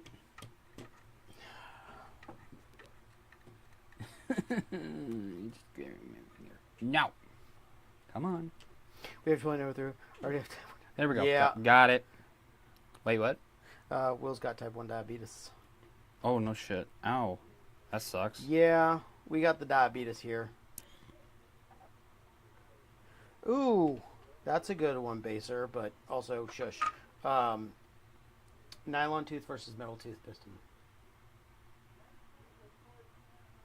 I heard an interesting convo the other day talking about nylon tooth versus metal tooth pistons. Got me thinking about maybe there is a time and a place for nylon tooth ones. Oh, they're quieter. Yeah. Hands down, quieter. And that's pretty much what this piston is. Every time I've swapped out a piston from a nylon or plastic tooth piston from and just did just the piston, they always turn up a little bit more noisier. And even if the meshing is perfect between the sucker gear and the piston, yeah.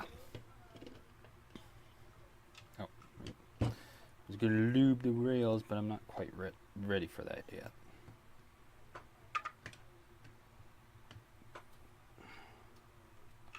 I have to pour myself another cup of coffee.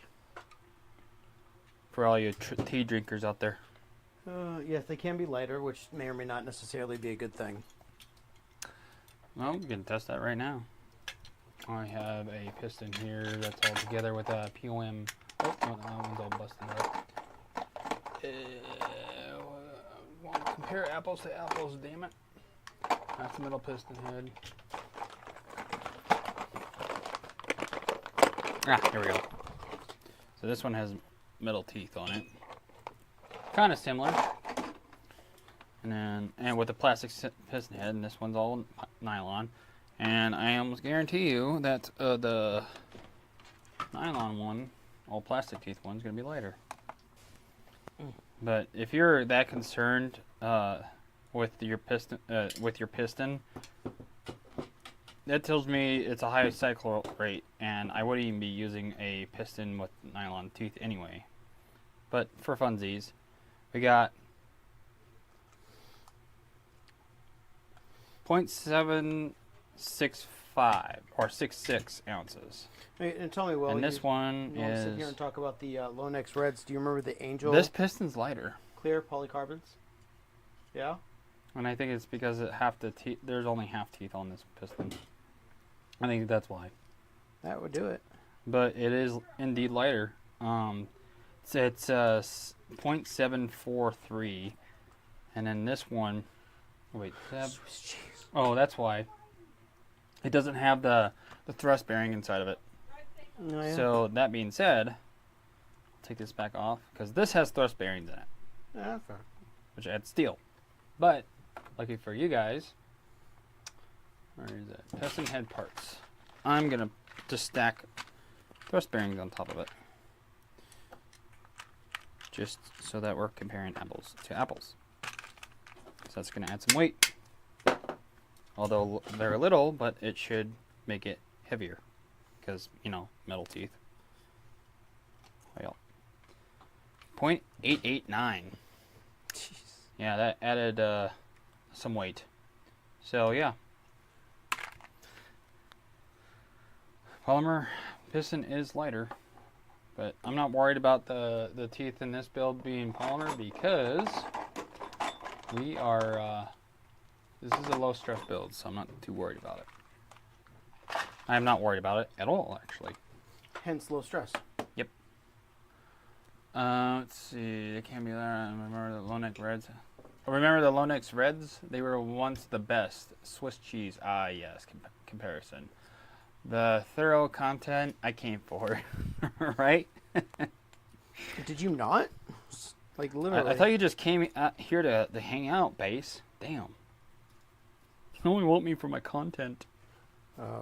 So if you just came to hang out, there's this thing called the outside and people, and you might wanna start peopling a little, because Making might sure need some this is brands. clean. And put this on here because we are going to do tappet plate timing check. he says that, but at the same time, he also feels that people. Oh shit! Damn it! Damn you, loose color! Colory boo!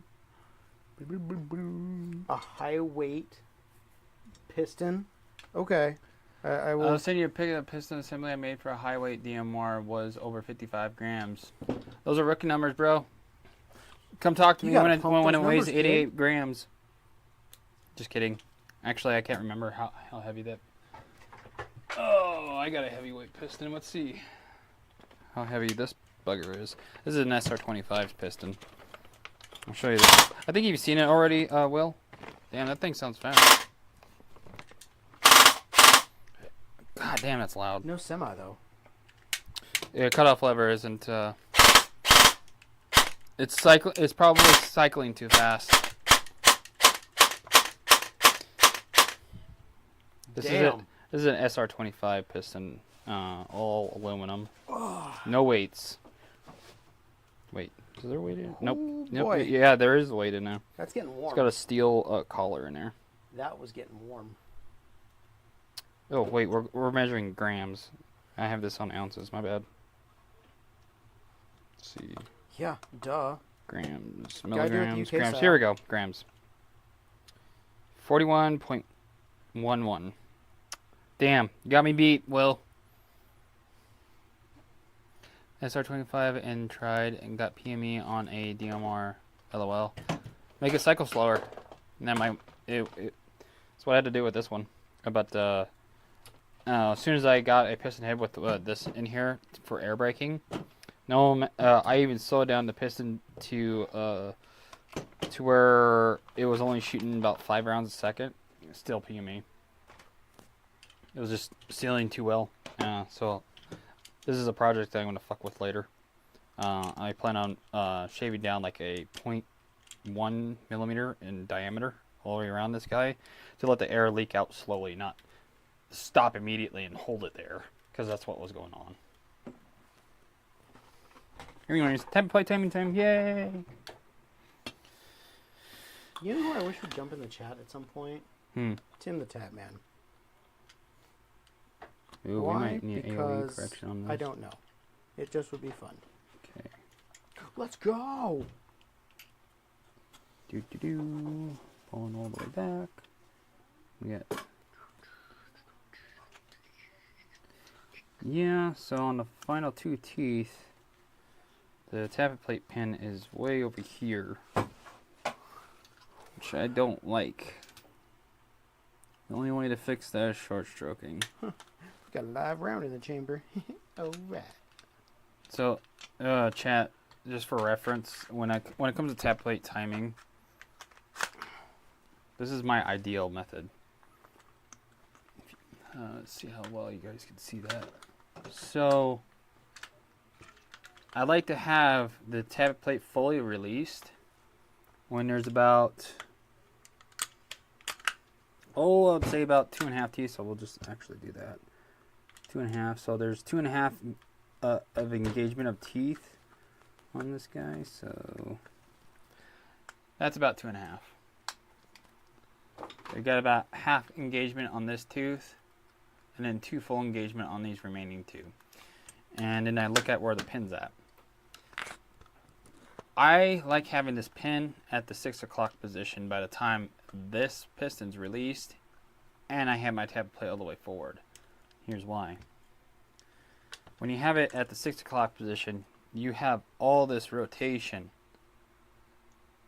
for this tappet plate to be in its forward position before it gets pulled back. Which means it gives the piston more than enough time to complete its cycle before your tappet plate gets pulled back. That's the best way to put it. And the 2.5 teeth thing, that's just from experience of trial and error over and over again. I found that's like the sweet spot. This even applies with the DSGs. With DSGs, your error window is much smaller, so you actually have to bring it down to about 1.5 or right at 2 teeth. It just depends on your cycle rate. The faster you go, the less teeth you gotta look at, and make sure you got enough time for this pin or for your piston to come all the way to the forward position before your tappet plate comes all the way back, or move, period. So yeah, I think that just explains it all. If you guys have any questions, let me know.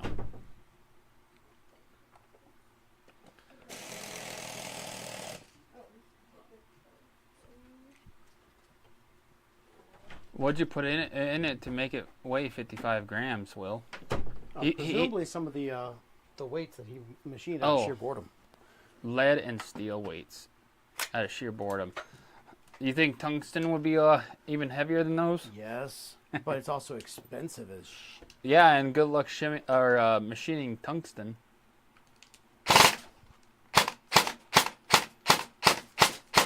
But anyway, so I don't like where this pin is at, especially if we were to add a delayer chip.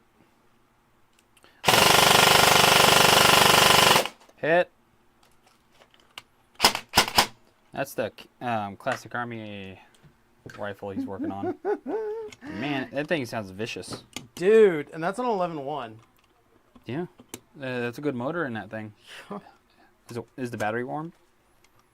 You might have to use a bigger battery. A little bit, but it's fine. It's not terrible. I like this strike mag. It doesn't even feel warm. And I was doing it to Mia. Damn. Yeah, bud. That was impressive. Right? Nice job. Come on. Drop down, you stupid thing. Gotta put the gearbox still. I like it. Cool. I think this tappet plate's too thick. It's not letting that gearbox drop. Or chill. Up, down. No chill. Oh, wait. Oh, that's why. So I gotta use a SEMA tappet plate with this. Am I on the way? Or I have to machine the tappet plate.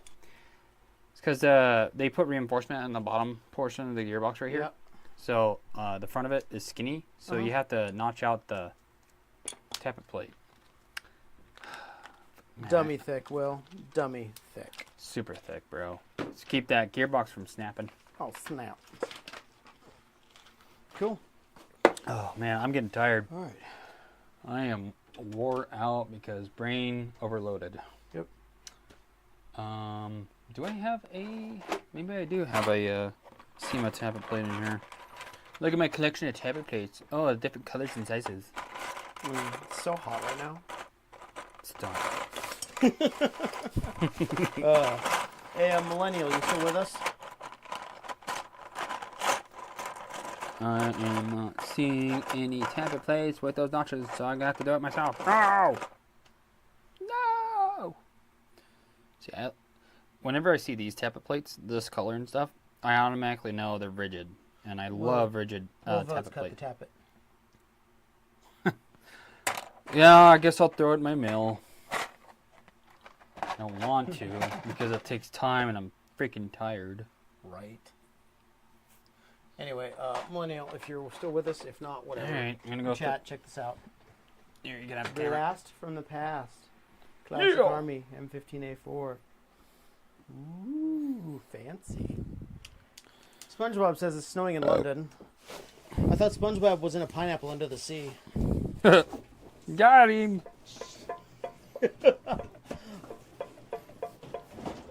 I think that will be sufficient. And I'm going to mess with that later. Just to flex your Gucci tools. Yes, Gucci tools, which, by the way, you're welcome.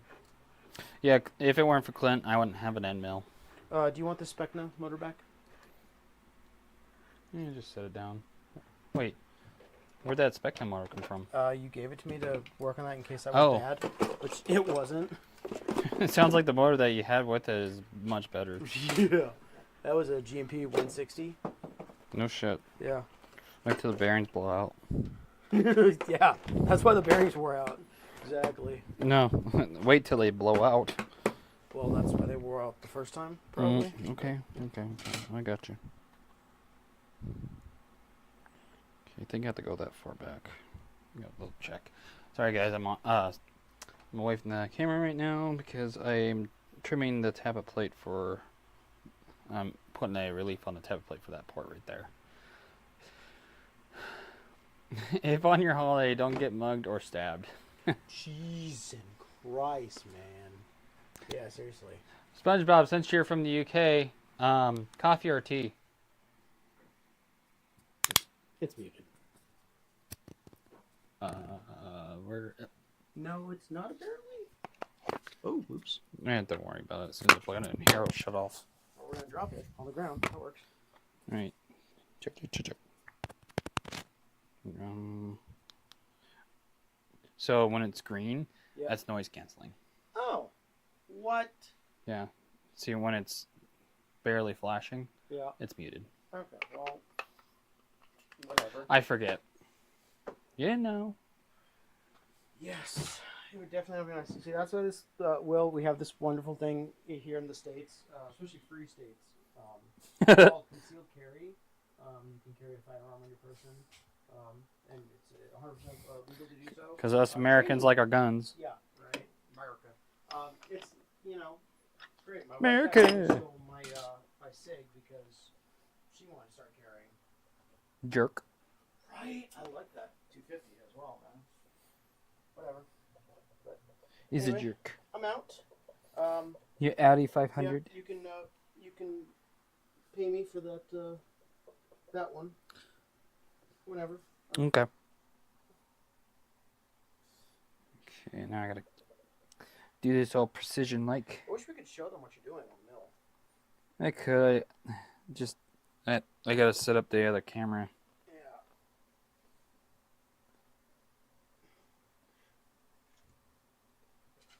All right. Later, dude. See you later, Clint. Everybody's leaving. Everybody say bye. Or Clint is leaving. Everybody say bye. All right. So I'm measuring up my tappet plate, and I'm using my end mill, and make sure I get this thing turned the right way. So.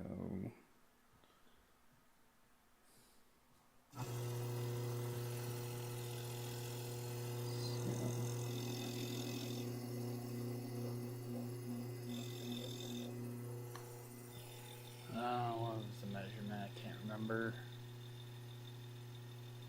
Oh, that's up and down. So do a full turn, I guess. 5, 10. It's 10.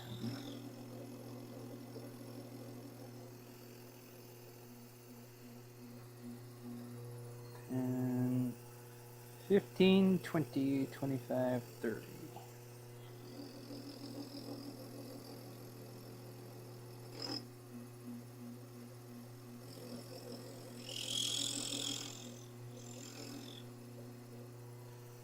I still don't think that's enough. Not even by a long shot. 30, 35, 40, 45, 50.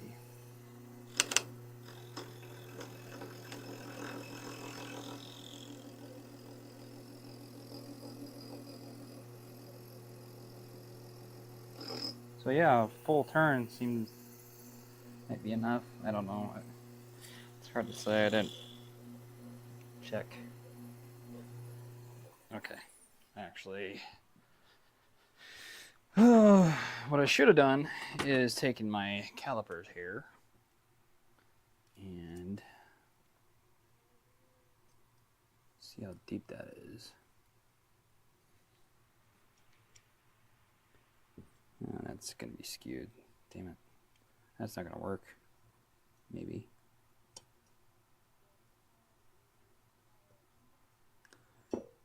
Well, damn it. Yeah, this rib right here is in the way and I can't use this. How come the end mill sounds so smooth and quiet? It's just a little dude, and I'm cutting into plastic, and it uses a belt drive. I don't know what you use, but yeah, it's pretty damn quiet. But you can hear it, Will?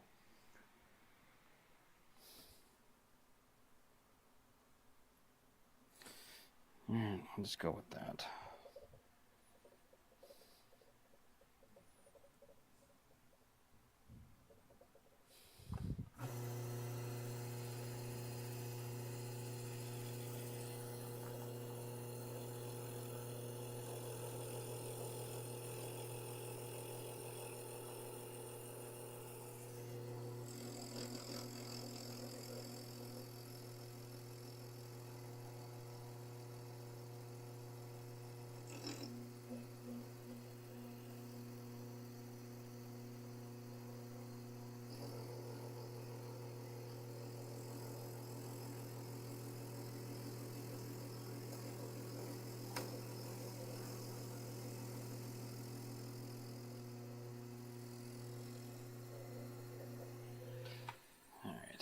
Now, I'm pretty much guessing on the measurement here for that relief in the gearbox. So the thing I'm worried about, or I'm not too worried about it, but I just hope that I made a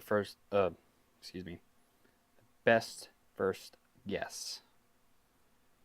All right. So I made those reliefs, and I'll show you, chat, what it looks like. Probably didn't need to go up that high. Shit. But anyways, zoom in. See, there's the reliefs that I made right here. And if I turn it frontwards, yeah, and I think I went up way too high. I didn't need to. So let's see if. No, actually, I think I nailed it.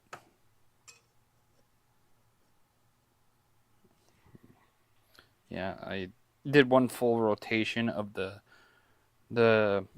dial, and I think we nailed it.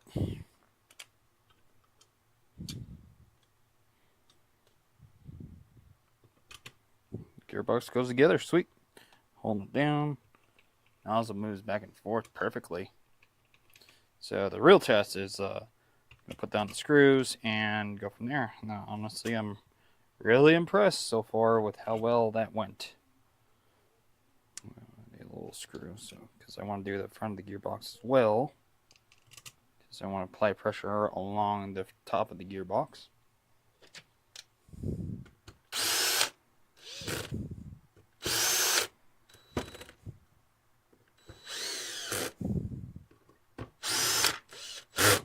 Okay. Oh yeah, buttery smooth. There's no resistance and nozzle barely moves. This is going to be a really good airsoft gun, I think. Just don't use magazines with really strong springs, or else we're just going to have mid-cap syndrome from hell. So, anyways, yeah, our tappet plate's good to go. It's not rubbing on our sector gear. Another thing that I learned to check is to make sure your sector gear. Grab one for demonstration purposes.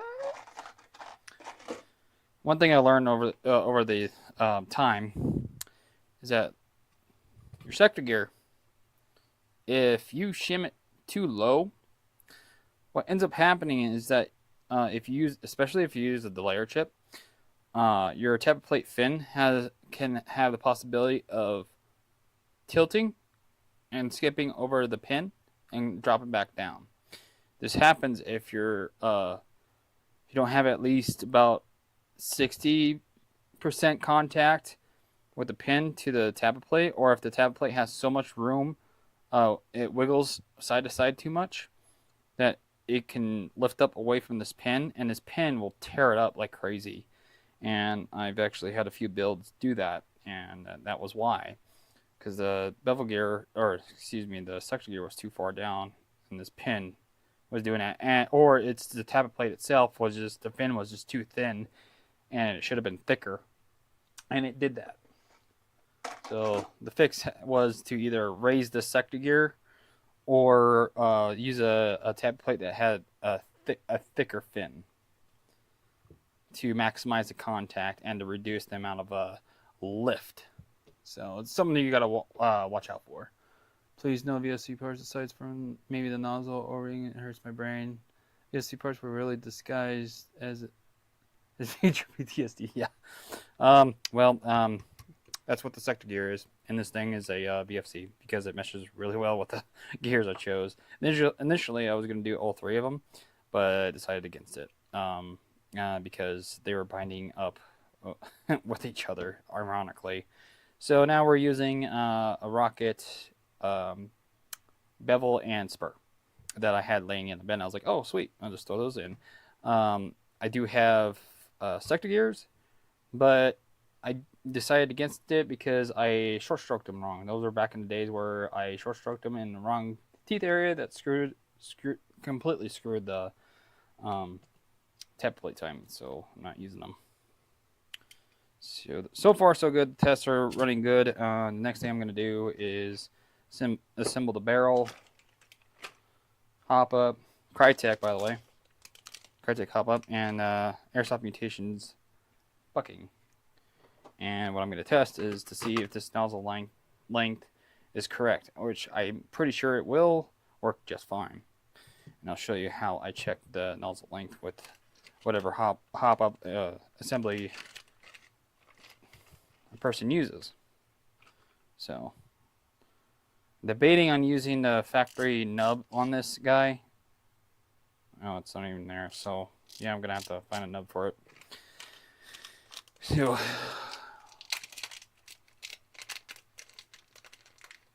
yes, you are correct, Will. Matter of fact, all these parts that you see in here are from the bin and or prototype parts like this bucking here.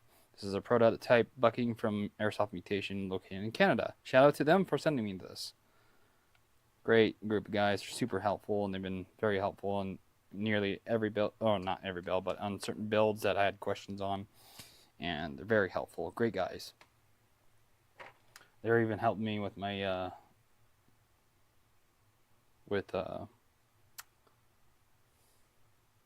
the minigun build that I'm working on. Let's see how good this fits in here. It fits good, but I might add Teflon tape because it's a little loose for my liking to hold the seal around that bucking. So probably just wrap it once and call it good. Stuff I got might be a little too thick.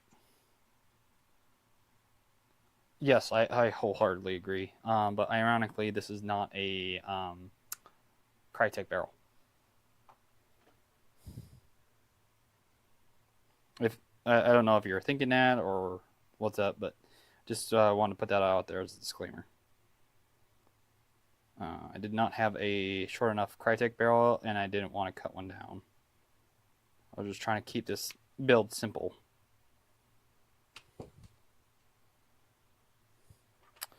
So a lot of people don't quite understand why people use Teflon tape on their buckings, and the only reason why I'm doing this was because earlier in the stream I did we had a viewer ask me if this is a thing that you should do. And it depends. In this case, I am, because the barrel and bucking and the hop-up choice makes it to where when I push this in, if it's too loose, which we could potentially lose air pressure from the setup, leaking past between the rubber of the bucking and the barrel. And to keep that from happening, I wrap it up in one wrap of Teflon tape to make it a tighter seal so that doesn't happen. And since I just did that, I'm going to add just a wipe of grease to make the installation easier. So it doesn't rip up the Teflon tape. And I made sure not to get anything on the bucking lips, and I just try to push it straight in. Sometimes I think the wiggling it just barely. Yeah, so that's much better. It's a little on the tight side, but I managed to get it in. I'm hoping that I didn't make the bucking lips do this, because that can happen, and what's happening, and the reason why a bucking lips will do this is because if it's really tight, it's trying to let's say this is the barrel. The barrel's trying to push through, and when it does that, it opens up the bucking lips. And I've done this enough times, I know what that feels like when I'm running in there, and that did not happen. And another thing you can do to test if you're unsure is first put your barrel clip on. Make sure it clicks. Alright, it's in there. No, wait, nope. Oh, that's why I don't like using this hop up. It's cracked right here. So I'm going to sneak a pick underneath it and try to get the pop back up. It's me no likey. Come on. Oh, there we go. Got it. There. She's secure. Put my barrel ring on. And this is the most common lost part I see with a lot of newcomers to tech. People don't understand that this is a very important part right here. It's I like to call it the barrel stabilizer, and it's meant to go down your hop up right here and keep your hop up from wobbling on the barrel. But anyways, so the test I was mentioning is that you'll take your hop up and barrel just like this, stand it up, and just drop your BB down. What this is doing is testing to see how tight that bucking lip is around the BB. What should happen is, I'm going to grab a Q-tip and do this, is very little pressure is needed to push the BB through. If it takes a lot to the point where you have to give it some effort, that's too tight. You need to adjust something. So here we go. It's a little tight for my liking, and I'm doing this for demonstration purposes and to teach you guys the importance of doing this test. And we're using a bucking that I've never tried before, so I always do this on setups that I've never tried before, and this is one of them. I'll try this again and kind of get a feel for it. It's like borderline. It's almost too tight. I almost have to give it some effort to push through.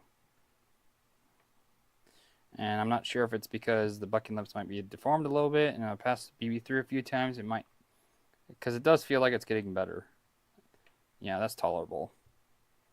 Yeah, I think we'll go with that. So anyways, we got a hop up assembled. I still have to put the nub in there, but I'll do that later. Casual, has a casual minigun build. Weird flex, but okay. Thanks, Will. I ain't judging the PTFE if it's done right. You're bang on with your explanation. Thanks, Will. That means a lot. Makes me feel like I'm actually doing something right. I'm competent after all. You know, it does mean a lot that you saying that, Will, knowing your background. So anyways, now I'm going to see if this nozzle is long enough to make contact with that the bucking. And so this is just testing if it's long enough. And then I'm going to show you what I do to see if it's too or short enough, or if you have enough stroke to let the BB in your chamber. So first we're going to see if it's long enough. And to do that, you simply just grab your hop up and gearbox like this with your nozzle all the way forward. So it's all the way forward. Okay, cool. And then I gently slide it over the nozzle. Try not to push it back. You only want to get it pushed back into because of the bucking. So I'm going to push it in. Okay, I just did, and I made sure it was just the bucking that did it. I gently slide it back out. Make sure you don't bind it up and pull out the nozzle with the hop up. You don't want that, and here's why. Then you'll grab your nozzle, and you're going to see how much you can pull it back out. So it came out minimum with a rigid tappet plate. You want that to come out at least 1 to 2 millimeters. If you have a flexible tappet plate and it's flimsy at the, let me grab a tappet plate real quick. This one's actually pretty flimsy. So if right here is very flimsy like this, then you want to increase that number to about 2 to 3. And here's why. When your tappet plate comes forward and your nozzle makes contact with that bucking, it does this shit. I'm exaggerating it so you guys know what I'm talking about. You see how that's flexing right here? Most gearboxes have enough play right here that it allows it to flex right here. So the pressure is inconsistent. It's going to make it bounce. When it bounces off that bucking, that's why that's part of the reason, of many reasons, that you'll get inconsistent FPS, or not necessarily inconsistent, might not be that bad, but if you want to get it down to 1 FPS consistency, that is one thing you have to keep note of. So if you have a flimsy tappet plate like this one, you just got to make sure it contacts harder by either using a combination of a longer nozzle if you can do it, and a really strong tappet spring so it applies pressure harder against that bucket and keeps it from vibrating back and forth. Now this is why I like using tappet plates such as Retro Arms tappet plates and OEM tappet plates that are just rigid as hell. And one good one that I would recommend to keep an eye out for and save is tappet plates that look like this. These are rigid as hell compared to this piece of garbage. I have to put significantly more pressure on that to get it to bend versus this guy that super easy. The more rigid your tappet plate is, the more consistent your FPS is going to be, especially if you use a strong tappet return spring.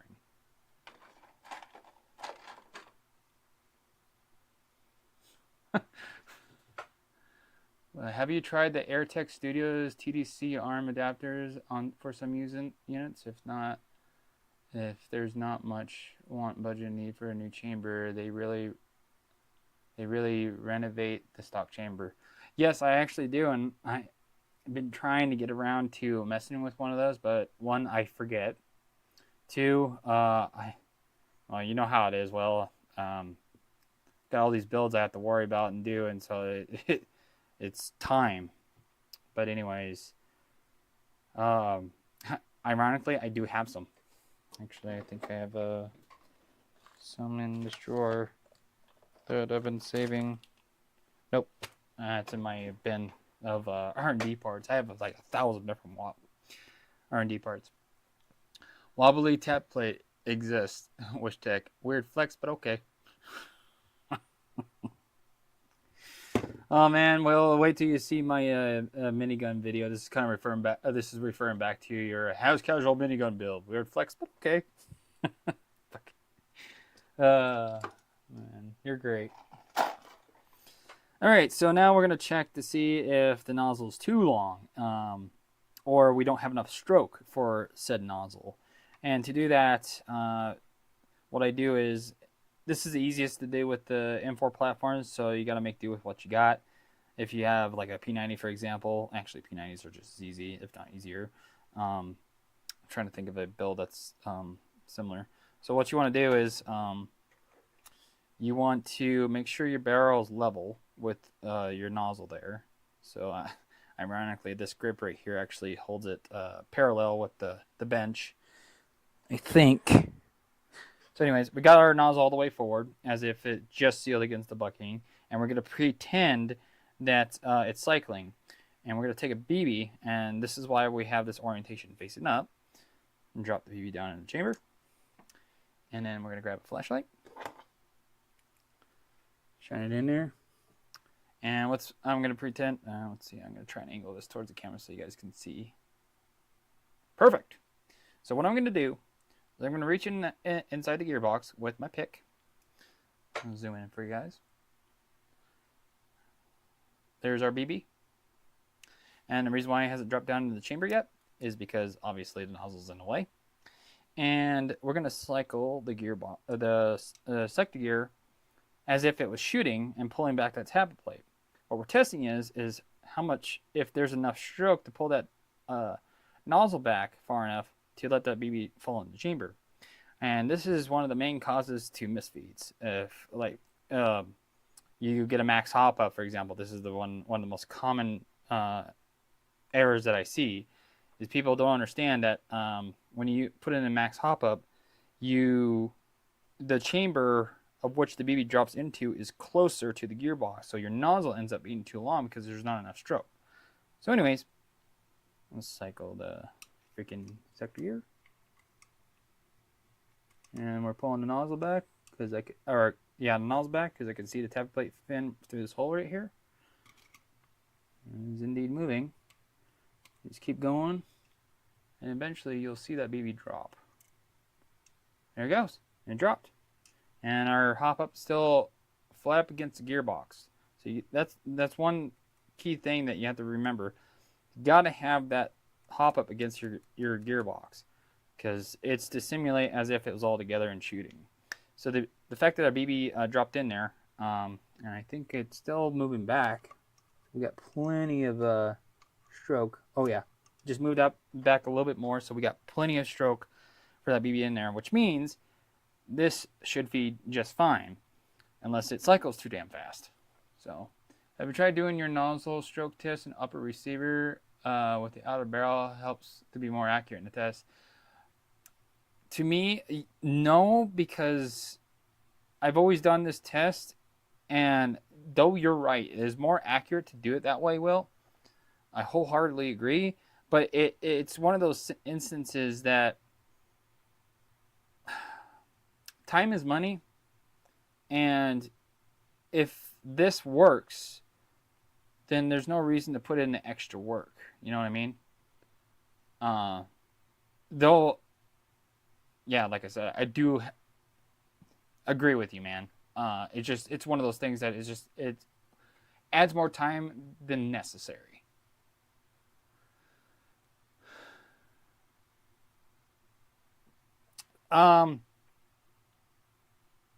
The tech tips, are great to follow by if it's something that you're in unknown territory. You know what I mean? So in some builds, like if you've done them multiple times over and over again, why do them if you already know? You know what I mean? A great example of this, of what I mean, is I've done a shitload of SEMA SR25s, and the parts that I pick out specifically for those builds, like nozzles or the cylinder heads, etc., the quality checks on those parts are by far the best I've ever seen. And so I trust said brand. And so those parts, I've installed them many, many times, so I don't have to do these checks because I already know they're going to work. However, since we're doing this Frankenstein build, I have to do those tips now because I have no idea if this nozzle is going to work with XYZ thing, these parts with these parts, yada, yada, yada. So I have to do every single damn check known to man that I can think of so that I don't have to take this thing apart again because I missed a step. You know what I mean? Because I wasn't thinking of this. I wasn't thinking of that. So this is, so it's, when it comes down to perfectly, that's what I'm actually trying to do on this, because it takes more time to take it apart to fix the thing than doing it right the first time. So it's easier to do it right the first time when you already know those things are compatible with each other. It really comes down to parts compatibility and their quality. So, but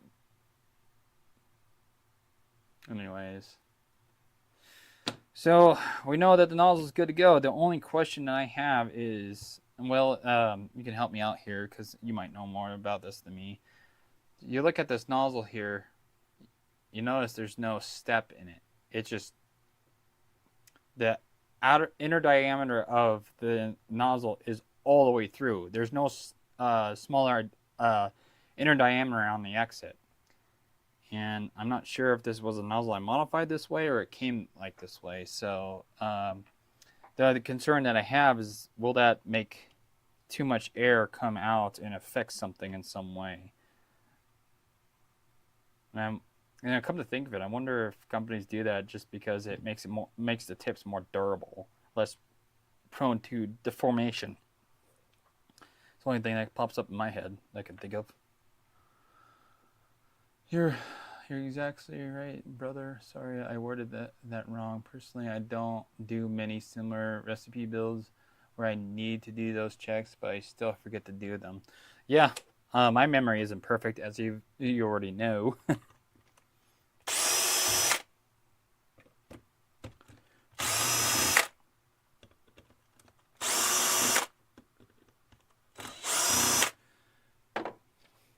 So, food for thought. This is pretty much a SEMA gearbox, and the LCT cylinder head fits perfectly to where it doesn't tilt up and down. Actually, we can put that to the test right now.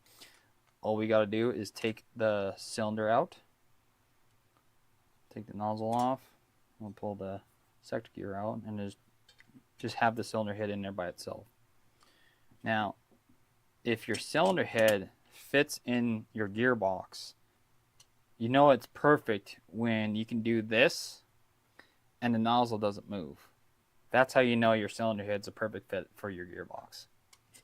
Because what that's going to do is reduce the probability of mid-cap syndrome, and it's going to reduce, it's going to increase your FPS consistency because it's going to keep your nozzle straight more often.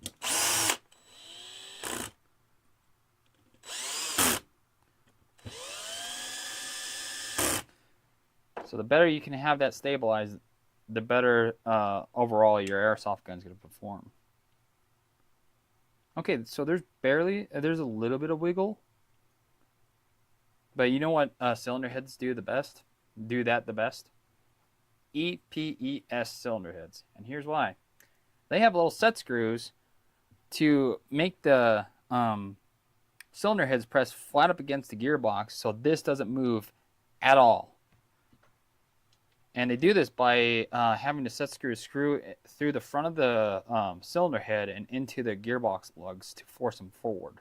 So all that pressure from the piston hitting the front of the gearbox is made constant contact with the front of the gearbox, so it's not hammering it anymore. You're reducing the amount of parts hitting the front of the gearbox. It's all one unit now, and so it all relies on your padding here and your radiusing. And that's something I sell on my website.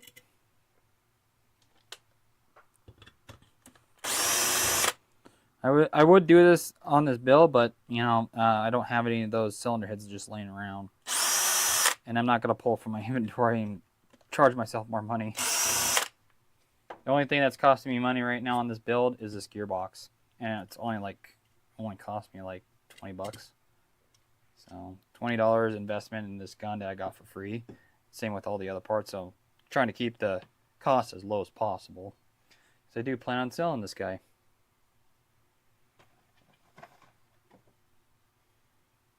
Yes, I would love to hear him, Will. If you had to reduce the cylinder head wobble because you had to use a specific cylinder head, what would be your strategy? You hear that, chat? Yep. Hey, you might know something I don't. Thanks, Will. By the way, guys, if you're getting anything from out of the stream and if you want to support me, you can support me for free by hitting that like button. I've been forgetting to say that this whole stream. By the way, I love Cheez-Its. God, I love them. Okay. To answer your question, Will, I have my mouth nice and full of food. Where the hell are they? Damn it. Where did I put them? Oh, they're right here. I like to call these my cylinder head shims.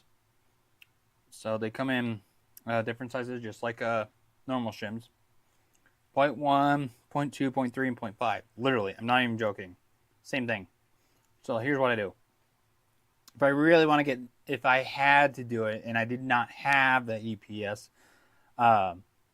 nozzles or cylinder heads, I do this. And then I just cut off here and cut off there. And then super glue this guy in. Bam, done.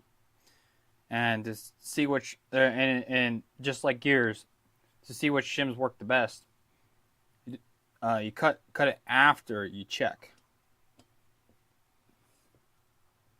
You try to close up the gearbox. If you can't, that means you went too thick. Yep, and I can't. So it's probably going to be a 0.1. Watch.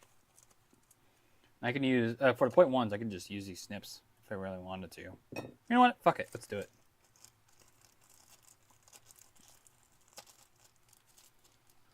Alright, guys. Doing something that you probably never heard before. I am shimming the cylinder head. Because I don't want to use the EPS cylinder head in this. Alright. So there's that. By the way, if you're curious of where I got these shims, I got them from Amazon. Yep, 0.1. That bitch ain't moving. That's it. Bam. So if I want to double ultra check, put my screws in. Same thing like you would with your shimming your gears.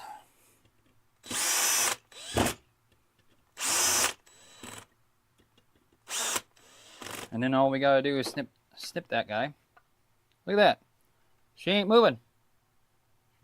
I love your thinking, dude. I wanted to do the same. Couldn't decide on the perfect shim sizes though. Yeah, you literally can pick these. I got these off of Amazon. Yeah, they literally have the same exact sizes as the shims for gears. I'm not even joking. It's great. So yeah, ain't fucking moving. Well, I mean, it's just barely, but if I put another 0.5 in there, I won't be able to close the gearbox. I don't want to put that much pressure on the lugs.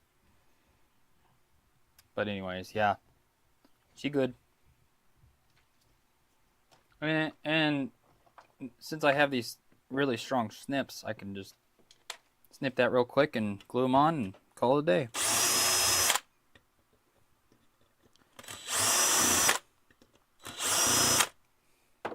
So yeah, just shimmed my cylinder head.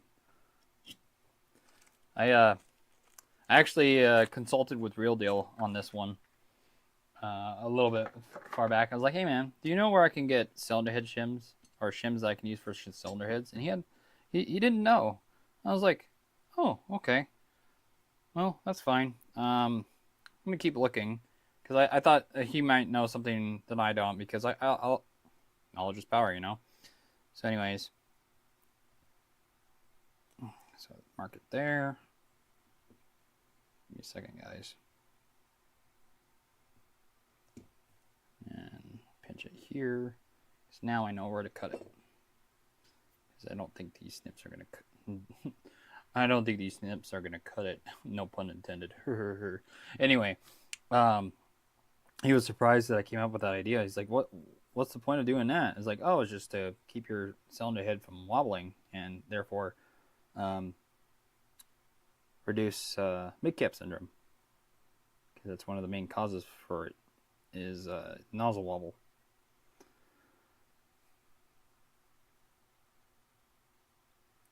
Yeah, I might. These aren't sharp. I'll try these. That's the downside. I mean, snips that will. Come on, that's just 0.1. Oh, there we go. And that one started going. Wiggle, wiggle. I'll do this one too.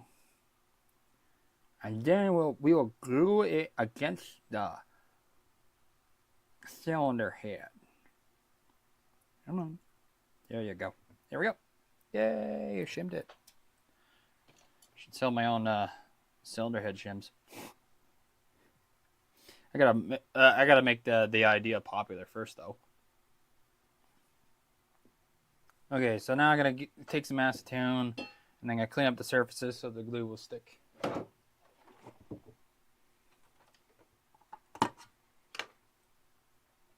You know, doing all this work. For lateral play on the cylinder head from minimal lug support, you can either add brass tubes and cut to size, think of Polar Star engine stabilizers, or even easier, something more effective. Put an O-ring on the lug. Oh, yeah, that's a good one. I haven't tried that, man. I'll have to... But think I should use the O-ring on this build? On the lugs? So, what would that do? I mean, if we're trying to get lateral play, came across your channel while watching some Airsoft. There's a question about my AG. Go for it, Aztec. There's even an Airsoft company called Aztec. Did you know that? Alright, we're going to put some super glue on the cylinder head. Why are we doing this? Because I just shimmed the cylinder head. What the hell is that for? Oh boy, you come to the right place. I'm going to explain it. Oh wait, already did. If you're curious, let me know.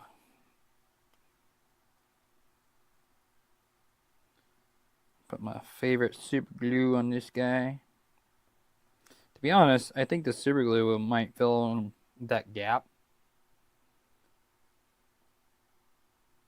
There we go. The rest of the way, so the nozzle really, or the stem won't move around. Keep it nice and flat against the gearbox shell, and hopefully give us better FPS consistency.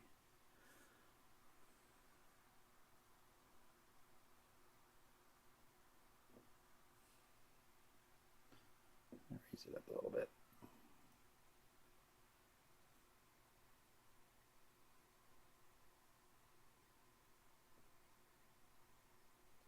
There. Okay. Just probably still. The heck? Oh, I gotta check something.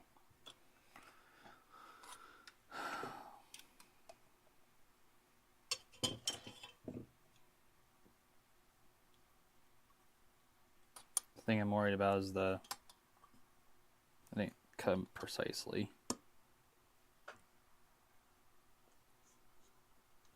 Close. I'm not even close, so it's fine. Still gonna hit it. Although I might put my Dremel to it, and so I got these corners right here, right in front of my, I know that glares, but right in front of my fingernail. And I might take my Dremel to it and flatten it out. To be really careful. So I'll be back in a jiffy.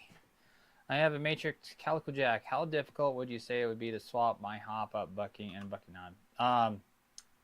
Not bad, not hard at all.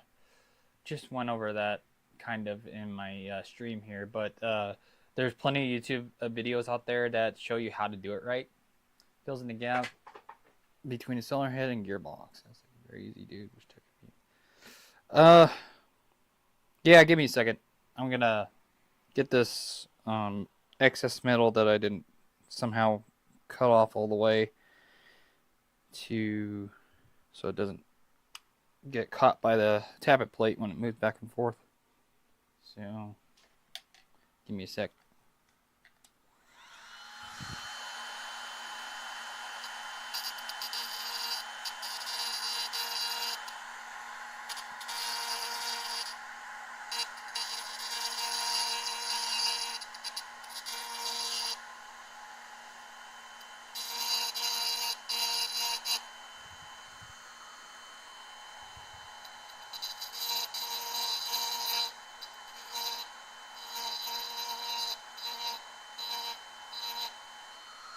There we go.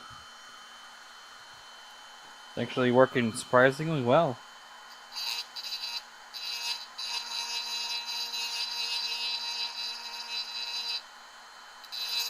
Damn, the super glue is just holding that in there. That's surprising.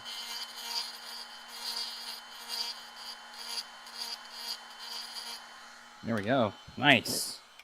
That looks, it's almost like a professional did it. Show you guys. All right.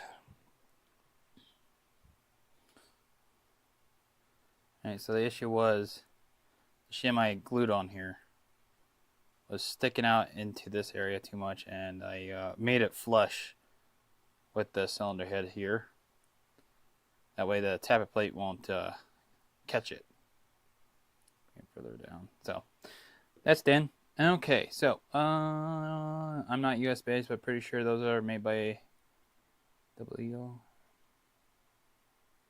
Yes, you're exactly correct, Will. Matrix is not a brand. I mean, it is, but they don't make their own products. The Calico Jack is a Double Eagle honey badger. So what Evic does, he's like, all right, so we have Matrix and EMG. Matrix is just, I don't know the whole story, but Matrix and EMG is Evic. Evic contracts to companies like Double Eagle and whatnot to say, hey, make these guns to our spec. We like your gun here, but we want to change a few things, and then put our brand on it with yours. If you look closely on your receiver Aztec, you'll see the word Double Eagle on the side of it. It literally says Double Eagle on it. And Matrix. So both labels are there, but the OEM, the company that actually makes it, is Double Eagle. So, okay, sweet. I have the parts and I've been procrastinating since I don't want to screw anything up. I'm a bit scared, but I'm not good at tinkering with things. Okay, so I'm going to show you the things that you need to look out for when it comes to installing changing out your bucking and hop up. Very important things. Okay. What bucking and what nub did you go with? Or what are you changing out specifically? And what's the brand and model of said parts? Because certain brands are actually shit and would be pointless to change out.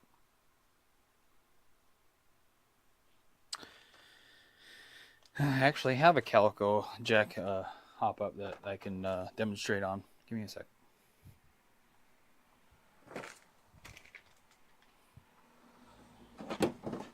Oh, got one right here. Because Double Eagle is one of my favorite brands. Let me put this one up here because I don't want to screw with that one. Give me one sec, guys. I'm going to take a quick coffee break and then I'll help you out, Aztec. What would you say about Matrix, Will? Yeah, literally, EMG is EVIC Manufacturing Group. They don't manufacture anything. Be back.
Prometheus bucking. Is that the Prometheus bucking that's um Can you post a link to the Prometheus bucking that you got? Because that might be the. I wonder if it's the one I'm thinking of.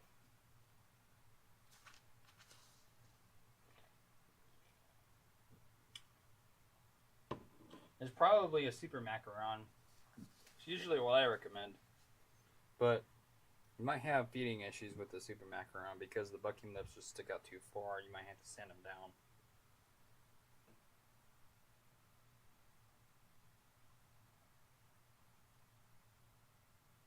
Yep, I agree with Will. Sorry, I'm waiting for my coffee to finish.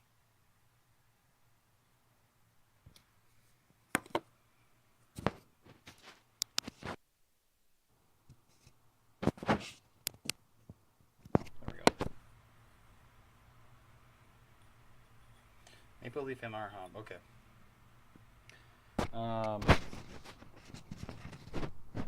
I've always had accuracy issues, but that was mainly with using brain fart. Oh, it's at the end of the day. I wonder if it's that Prometheus bucking that's like got the long ramp. If it's more, because it won't work with your hop-up window. Those require a 7mm hop-up window, and the hop-up window for these guys, this is out of a Matrix Calico Jack and or the Double Eagle, or any Double Eagle really.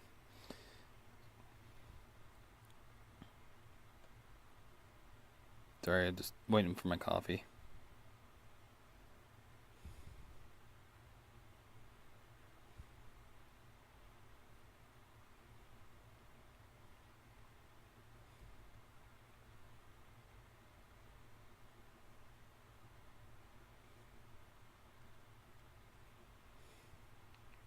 Okay. Fair play. Nubs are also very, well, especially Maple Leaf. Yeah. So let's say this is your hop up, because this is actually out of a. Is it? Sorry, I gotta put this back on. I'm getting a little ahead of myself. Let me go grab this other hop up. Yeah, okay. Because this hop up is missing the arm. Okay. So I'm gonna steal the arm of this one. It's the same hop up. How do I want to explain this? Okay, so let's zoom in. All right, Aztec. So you got your. I actually have a Maple Leaf MR hop. I'll use as a demonstration in my little bin of things, and ironically, it's 70 degree right here. Ta-da! Yeah, look at all the buckets I have. Tell me I haven't tried everything. Tell me I haven't tried everything. Anyway, that was jokes aside. Since you have the Prometheus bucking, because I have, or nub, excuse me, I actually have it right here, but I modified mine, and it's right there. Oops, sorry, forgot that we're zoomed in here. This is my Prometheus, and you see it looks different. Still flat on one side, as you can see, and there's a reason for that. See, it's flat. I'll turn it on its side. Hopefully you can see it. You see that it's flat on one end? So this is a Prometheus. I'll tell you what I did.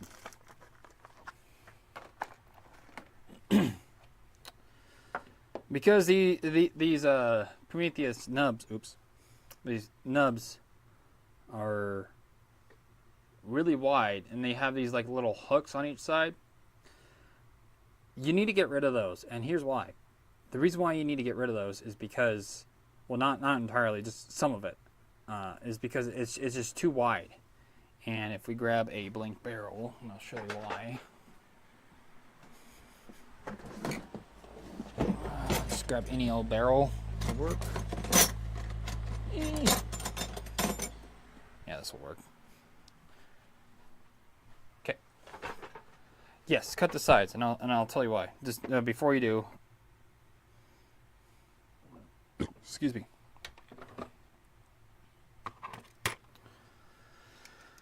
All right. You look at your hop-up window, just like this.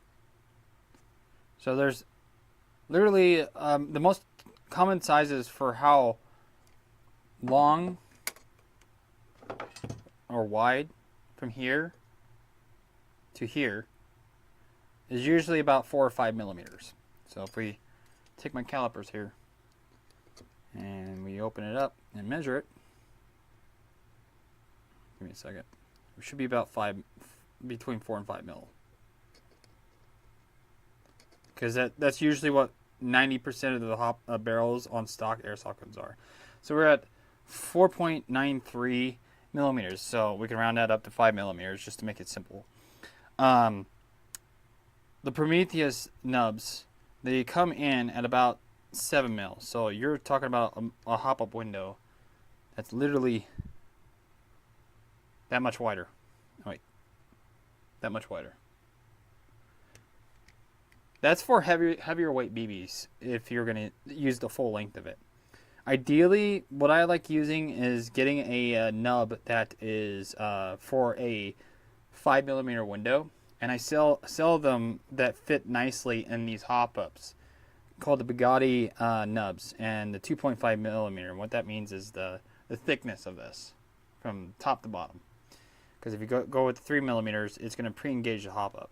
But anyways, if you can't do that, you can't order the proper nub for your setup, you can try and use a set of really sharp snips and try to snip it evenly on both sides to about 4 millimeters. Actually, you can do less than that. That's fine. And that should give you, or you can just take an eraser off of the back of a pencil and cut it to size for this for your window of your hop up here. You see that little Let me show you. So this is a matrix calico jack hop up. So you'll cut out a square and have it try to get almost flat up against the sides of those walls and perfectly square. But if you want to deal with that, I would just cut out your Prometheus nub. But anyways, do you have any questions so far before I continue?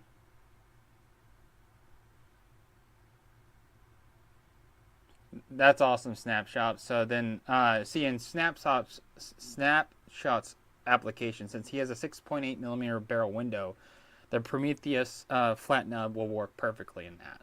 That's what that's for, not for small hop-up windows like this. Ideally, I wouldn't even get an Omega nub because that will pre-engage your hop-up and require you to modify your hop-up arm, which I wouldn't even bother doing that. In your case, since you're so new to this. Because you'll more than likely screw it up. But anyways, okay, sweet. Aztec, here we go. So once you cut this to size, your little nub here, and you got it the width of about 4 millimeters. I'm gonna actually punch out the pin here because I gotta show you something else.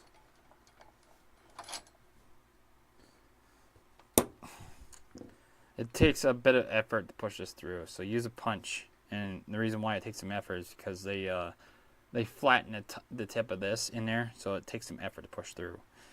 You don't have to do this, but I do because it makes it easier for installation. But I take apart the hop up, and in this case, for demonstration purposes, I'm pulling it out. So here's what your hop up arm and nub is gonna look like. You can just roll with this, and it should work just fine. If you end up screwing this up, that's fine, and you'll know you're screwing this up when your gun shoots all over the place. You can just go back to this, and this will work until you can get something different that will work better. But if you're going to use this Prometheus thing, you're going to have to take this piece out, and it's real simple to take it out. You'll slide it out off to the side. It literally comes out that easy. And then this sits in your hop up.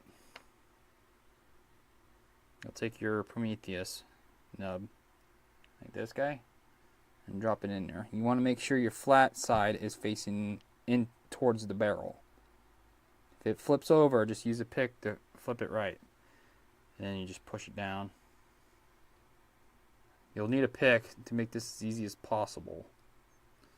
You try to center it as much as you can. You can see the gap from end to end. And so your hop-up arm, from here to here, your Prometheus nub is going to go right in between. And when this is installed, it engages right about in the center. So that's why you want to line it to about the center, so when you go to put your hop-up arm back in, you'll hook it, because there's a groove on this wheel, and that's what this for right here is for. It goes in that groove. So you got to find that groove at the back end. It should drop right in. If you're struggling with it, you can rotate the hop-up dial. Here, I'll show you that groove. There's that groove right there. Oops, sorry. Trying to get it in the light correctly. You notice that as the groove progresses along the wheel, it gets to the edge closer and closer. When you turn it up all the way, it makes it easier to put this in because it's much closer. So now you'll just gently push it in. And then once you know it's in the wheel, turn it back down. And then you'll line up your hole here with your hop-up arm and put your axle through. This is after you, I should have done this in sequence, and I'm sorry for that. So I'm going to go ahead and put this back in. You'll do this after you put your bucking in. So let's say that the MR hop's already in. Then you'll do this. So you put your bucking in first, you can go ahead and already have your hop-up arm out for installation ease, because you're gonna fight that fucker if you try to feed it through in here and then put your barrel in. It's so much easier to do it this way. Anyways, so to show you how to install your MR hop, take out your hop-up arm. I know I'm kind of going out of sequence here, so I do apologize for that. You should be able to pull it forward a little bit and it comes out. You just give it a little tap. I'm gonna even pull out the Prometheus bucking, or the nub. So let's pretend that I just got to this and I'm working on it, and this is the first step. You take out your hop up an arm. Like I said, you're gonna use. You might need a punch to push that through. Give it some effort. I don't know if you saw it, but I had to give it some effort to push it through. So once this is out, then your barrel clip here, you can either use a pick, or if you got fingernails like I do, peel it out. And make sure you put your finger in the front, because what they like to do is fire off and go into the nether and disappear forever. Don't lose this. Don't lose this piece. This is what holds your barrel into your hop up. Then what you'll do is take your hop up and you'll wiggle it off the bucking. Just like that. This is the stock bucking, so it should come out pretty easy for you. This guy right here, don't ever lose this. Sometimes they're brass. If you lose this, this is your barrel stabilizer. It's what keeps your hop up from wobbling on your barrel. Because the moment that you lose this and you don't reinstall it or put it back in there, or use something to substitute it, like an O-ring, your accuracy goes out the window. Yeah, no problem, Aztec. That's exactly why I do these streams.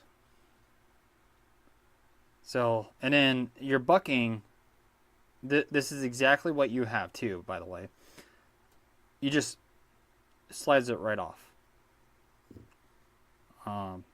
You can hold on to it or whatever, keep it as a souvenir, do whatever you want with it.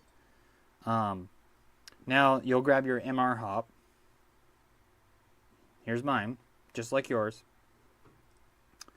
And you're going to set it off to the side. You'll get some silicone grease. Again, silicone grease. You can get that from a hardware store. Super Lube is what it's called. I'll show you what I use. You either use this or my favorite, Tech T Gun Salve grease. It's premium lubricant. Silicone based. And you're just going to put a little dab of grease on your fingertip. Very little. And you're going to smear it where the bucking's going to go. Now, you want to make sure you don't get it in that hop-up window. You don't want the grease in your hop-up window. The reason why you're putting grease here is to make it easier to slide on your bucking without tearing it. Because if you don't do this, you're going to potentially tear your bucking. Because these barrels love to grip on those buckings. And your buckings always come in dry. So, once you get your grease on there, like I just did, see that little rib right there?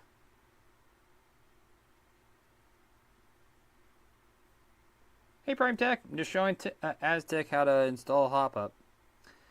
That rib right there is your alignment rib for your barrel. So it slides on that. And that's how you know you have it on straight. So you'll take it, line it up, and just push it in gently. And kind of wiggle the end of it.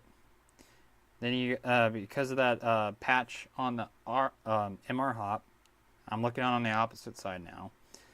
You're going to lift up, I'll show you, like this, and push it in the rest of the way.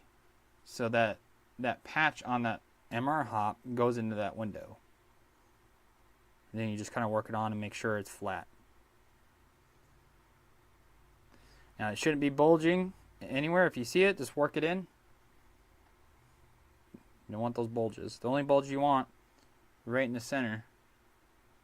It's a little bright, but the right in the center. That's okay. That's built into the bucking itself to help increase the seal between the barrel and the hop up. That's fine. Same with this. Okay, so now you're ready to put it in your hop up. You'll take your hop up, just like this. I always have the rib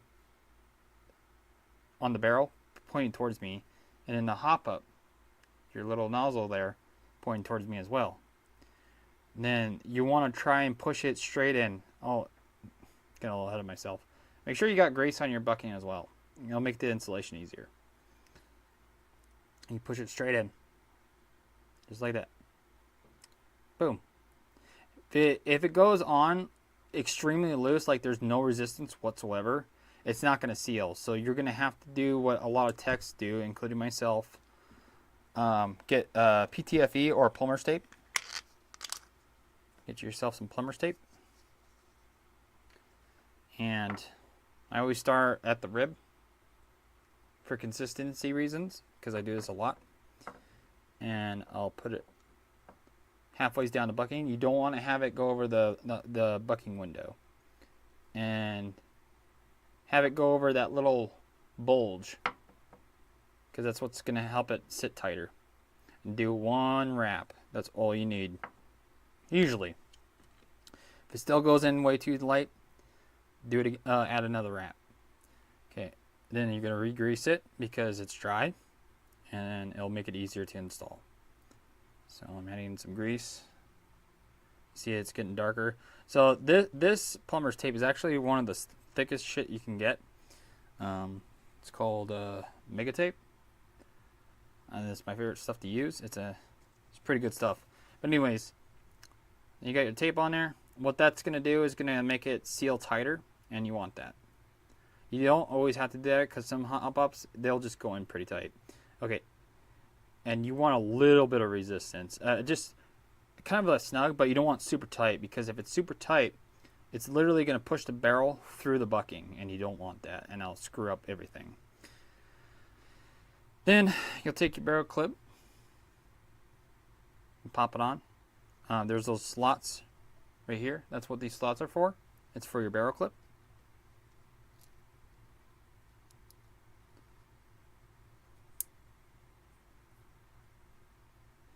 So I'm pushing down with my thumb and doing a little wiggle until you hear that click. That means it's in and it's holding solid. These hop-ups are pretty decent for starter guns, so I personally like them. And then you push your barrel stabilizer in, and chef's kiss. Mwah. So it's good. All right. So I've never tried a Maple Leaf bucking in a Calico Jack or Honey Badger Double Eagle Airsoft gun before.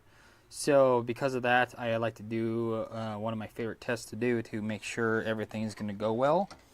One thing to note, this is very important, make sure to write this down, Aztec.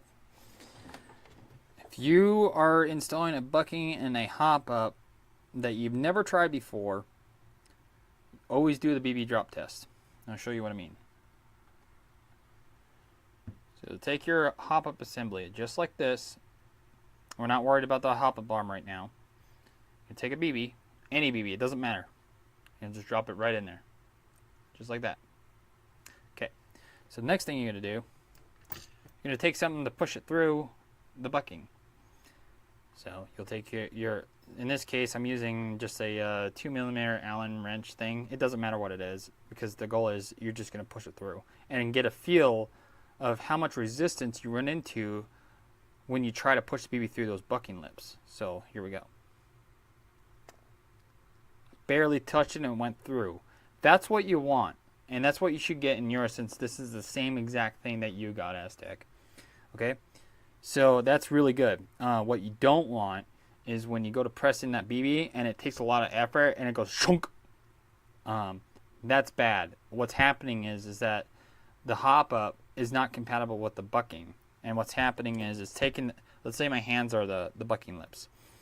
When it's inserted in the hop up, it's making the bucking lips do this. which is going to pinch that BB. What's going to happen is if you let the airsoft gun shoot it in that state, it's going to jam. And when a jam happens, if the seal's just right, it will slow down your piston and create a premature engagement, and then you'll strip all your teeth. So in this case, you shouldn't have that issue. The next thing you want to check, and this is the second BB drop that you're going to do, is drop it through where your BBs enter through the chamber from your magazine. And what you're checking is to see if it gets stopped by the bucking lips. So we're going to do that. And it did. So now, it being stopped doesn't necessarily mean a bad thing. It depends on how bad it is. If you can barely touch the BB and it goes through just fine, you're good, unless you're running a DSG, which is not good. But I'm assuming that this build is stock, which this information is fine. If you have a lot of pressure, you're going to have to trim down the bucking lips, and I'll show you how to do that. It's very easy. So anyways, I'm going to see how hard it is to push the BB through. It took a little bit of effort, and that's going to cause jams depending on the magazine. Well, not jams, but misfeeds. If your magazine's got weak spring pressure, it's not going to feed. So in this case, we're going to have to take it back apart. And this is why I haven't installed the hop-up arm yet, because you'll have to take it all apart again. So, is everything making sense so far, Aztec? Because we're almost done. Do you have tested the for quantum AAG hop-up bucking already? Yes, I have. I'm not a fan of it. It's shit in max hop-ups, which is what I use for every DMR build I do. But they do have a place. In certain hop-ups, they work great. I haven't tested that myself yet. In other hop-ups, I only had time to check it in the max, and do not use them in a max hop-up. You'll be wasting your time. I mean, you can, but you're going to be wasting your time. Having used to be in the paintball industry, Airsoft Tech is way more finicky. And luckily, I've got Wyshtech giving you a live demo. Legend. Thanks, Will. You still with me, Aztec? I just want to check. Dude, you're making it easy as you explain it. It's so detailed. That means a lot, dude. I'm glad. I need to make a video about this, huh? That's why I do these streams. So I'll take that as you're following along. Also, an additional note. This only really applies to maple leaf buckings so far as the bucking lip issue. Because they have longer bucking lips, and they tend to like to push the barrels back a little bit. Because that's hard to explain, but that's kind of redundant right now. Because I want you to use that maple leaf, be able to use that maple leaf anyway. So I hope you didn't install the bucking yet. If you did, that's fine. So our bucking lips are too long. But another thing we got to watch out for is make sure we don't trim too much off of the front. So what I like to do is I'll take a screw gun and I'll literally put the barrel in the screw gun.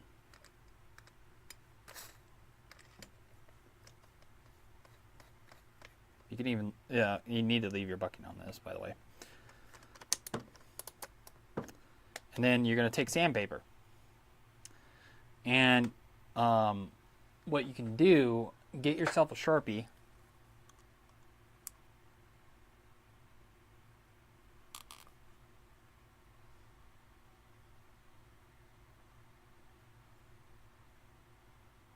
Barry, maybe explain to him that a less destructive method of stopping the maple leaf jamming and I over exaggerated that push through.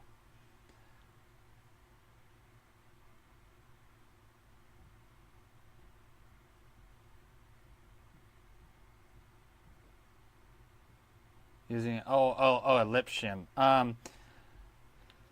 So I have them right here, but there's a problem to that. You have to modify the barrel to use these properly. because if you use this, it moves the this guy, where your barrel. Hold on, gotta zoom in for you. It moves this back. This guy, your slots for your barrel clip back, and when that happens, it puts pressure in your hop up right here. So to minimize that, you have to face the front of your barrel. And what I mean by that is you basically do what I'm doing right here with the screw gun, and you're going to reduce the thickness of this right here to compensate for that. So you can use these guys right here. Because you don't want your bucking pressing really hard into the bucking or into the hop up, because it'll deform it. But yeah, these shims are ideal to help with that. But honestly, this is just from my own experience. It's not that destructive, personally, because it's these bucking lips are resting inside the hop up against it, you know. So it's backed up. It got something to lay against. When you use these shims, it opens them up further, so there's nothing to support the bucking lips, so it's less likely to hold a seal tighter. Doing this, what I'm about to do, when you use it in the screw gun, keeps it nice and even, but it really takes some practice to get it right, and you barely take any material off, and that's why I'm bringing up the Sharpie, so that you have a reference. So I'm going to run the screw gun, and you just touch the front of it kind of at an angle so you can see it. Well, it's not sticking because the bucking has grease on it because it's been used. Try to get it to stick. And then you just want to sand it down until the black mark that you made with marker goes away, and then it's going to take some trial and error. It's better to cut once than measure twice and cut once than overshoot it, you know what I mean? So another indicator you can actually use, because I just realized this, if you look inside your bucking lips here, you'll see a little rib in there. You can also sand it down to where you don't see that rib anymore, and you should be good to go. Because I know on these double eagles there's quite a bit of pushback with the nozzle. So the nozzle has more than enough length to enter the chamber and make contact with the bucking, and you should have a good seal. Oh, thanks, Will. Got you, man. So, yeah, so we'll pretend that I sanded it down past those little ribs, and you'll reinsert it back in your hop up. Excuse me, because these. Excuse me. Damn, that was a hard sneeze. Ugh.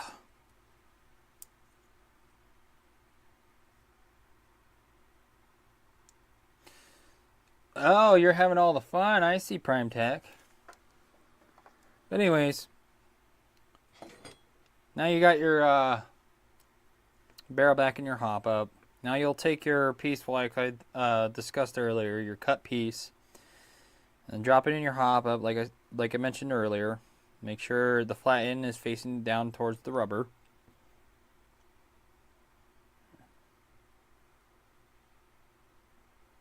There we go. And we'll put the hop up arm back in, and make sure when you put your hop up arm in that you don't accidentally shift that rubber piece over.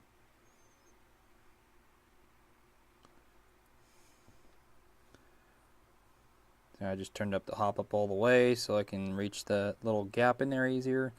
But to be honest, it might be just easier just to pop this ring out right here, because it holds the wheel in, and you could just pop the wheel out like that. Bam. Now you don't have to worry about it. Now you could just put your hop-up arm in. Nope, don't have it centered.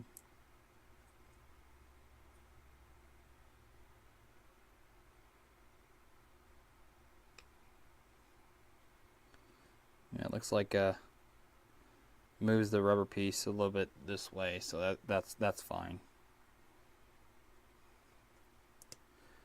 All right, then you run your pin back in, and you can put your wheel back on, and make sure you have the slot on the wheel facing towards your arm. And then make sure to put that slot in that's sticking out of the hop-up arm into that slot on the wheel, and then you put your clip back on. And I'm going to tell you this right now, that yeah, your hop-up's going to be pre-engaged. It's pre-engaging the hop-up. Wait, no, I have it on all the way, don't I? Yeah, I have the hop-up all the way off, and it's pushed that rubber down, because I'm looking down into the barrel and checking to see if the rubber is down in the chamber. I have the hop-up all the way off, and it's on like I have it turned up all the way, which means that that Prometheus nub isn't going to work.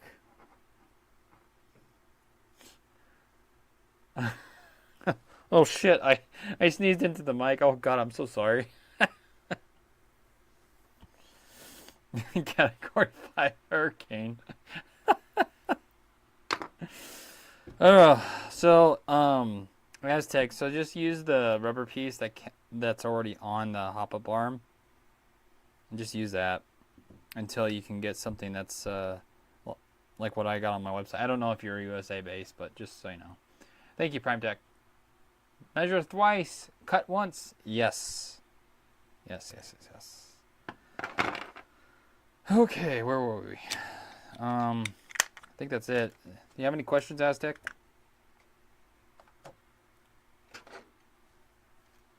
What hop-up would I recommend? Crytek. The Crytek hop-up. The Crytek M4 hop-up. I actually sell these on my website. $25. Damn good hop-up. They have a number on them, and they click. And they have a little slit right here that indicates what number you're on. And they hold on to the barrel better than what you see here. And they do come with springs, but I find that the double eagle spring has better tension to keep your hop up tighter against your gearbox, which is what you want. But guys, I'm actually going to call it quits for tonight. I'm pretty tired.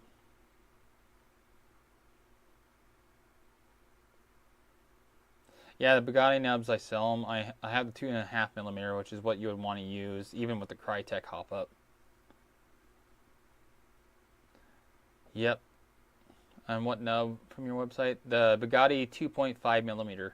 And the 3mm, you'll be is too thick. It'll pre-engage your hop-up.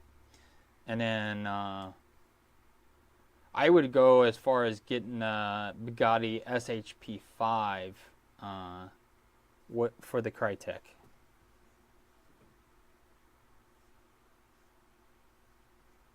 That would be a better setup, and it'll make your double eagle so much more accurate.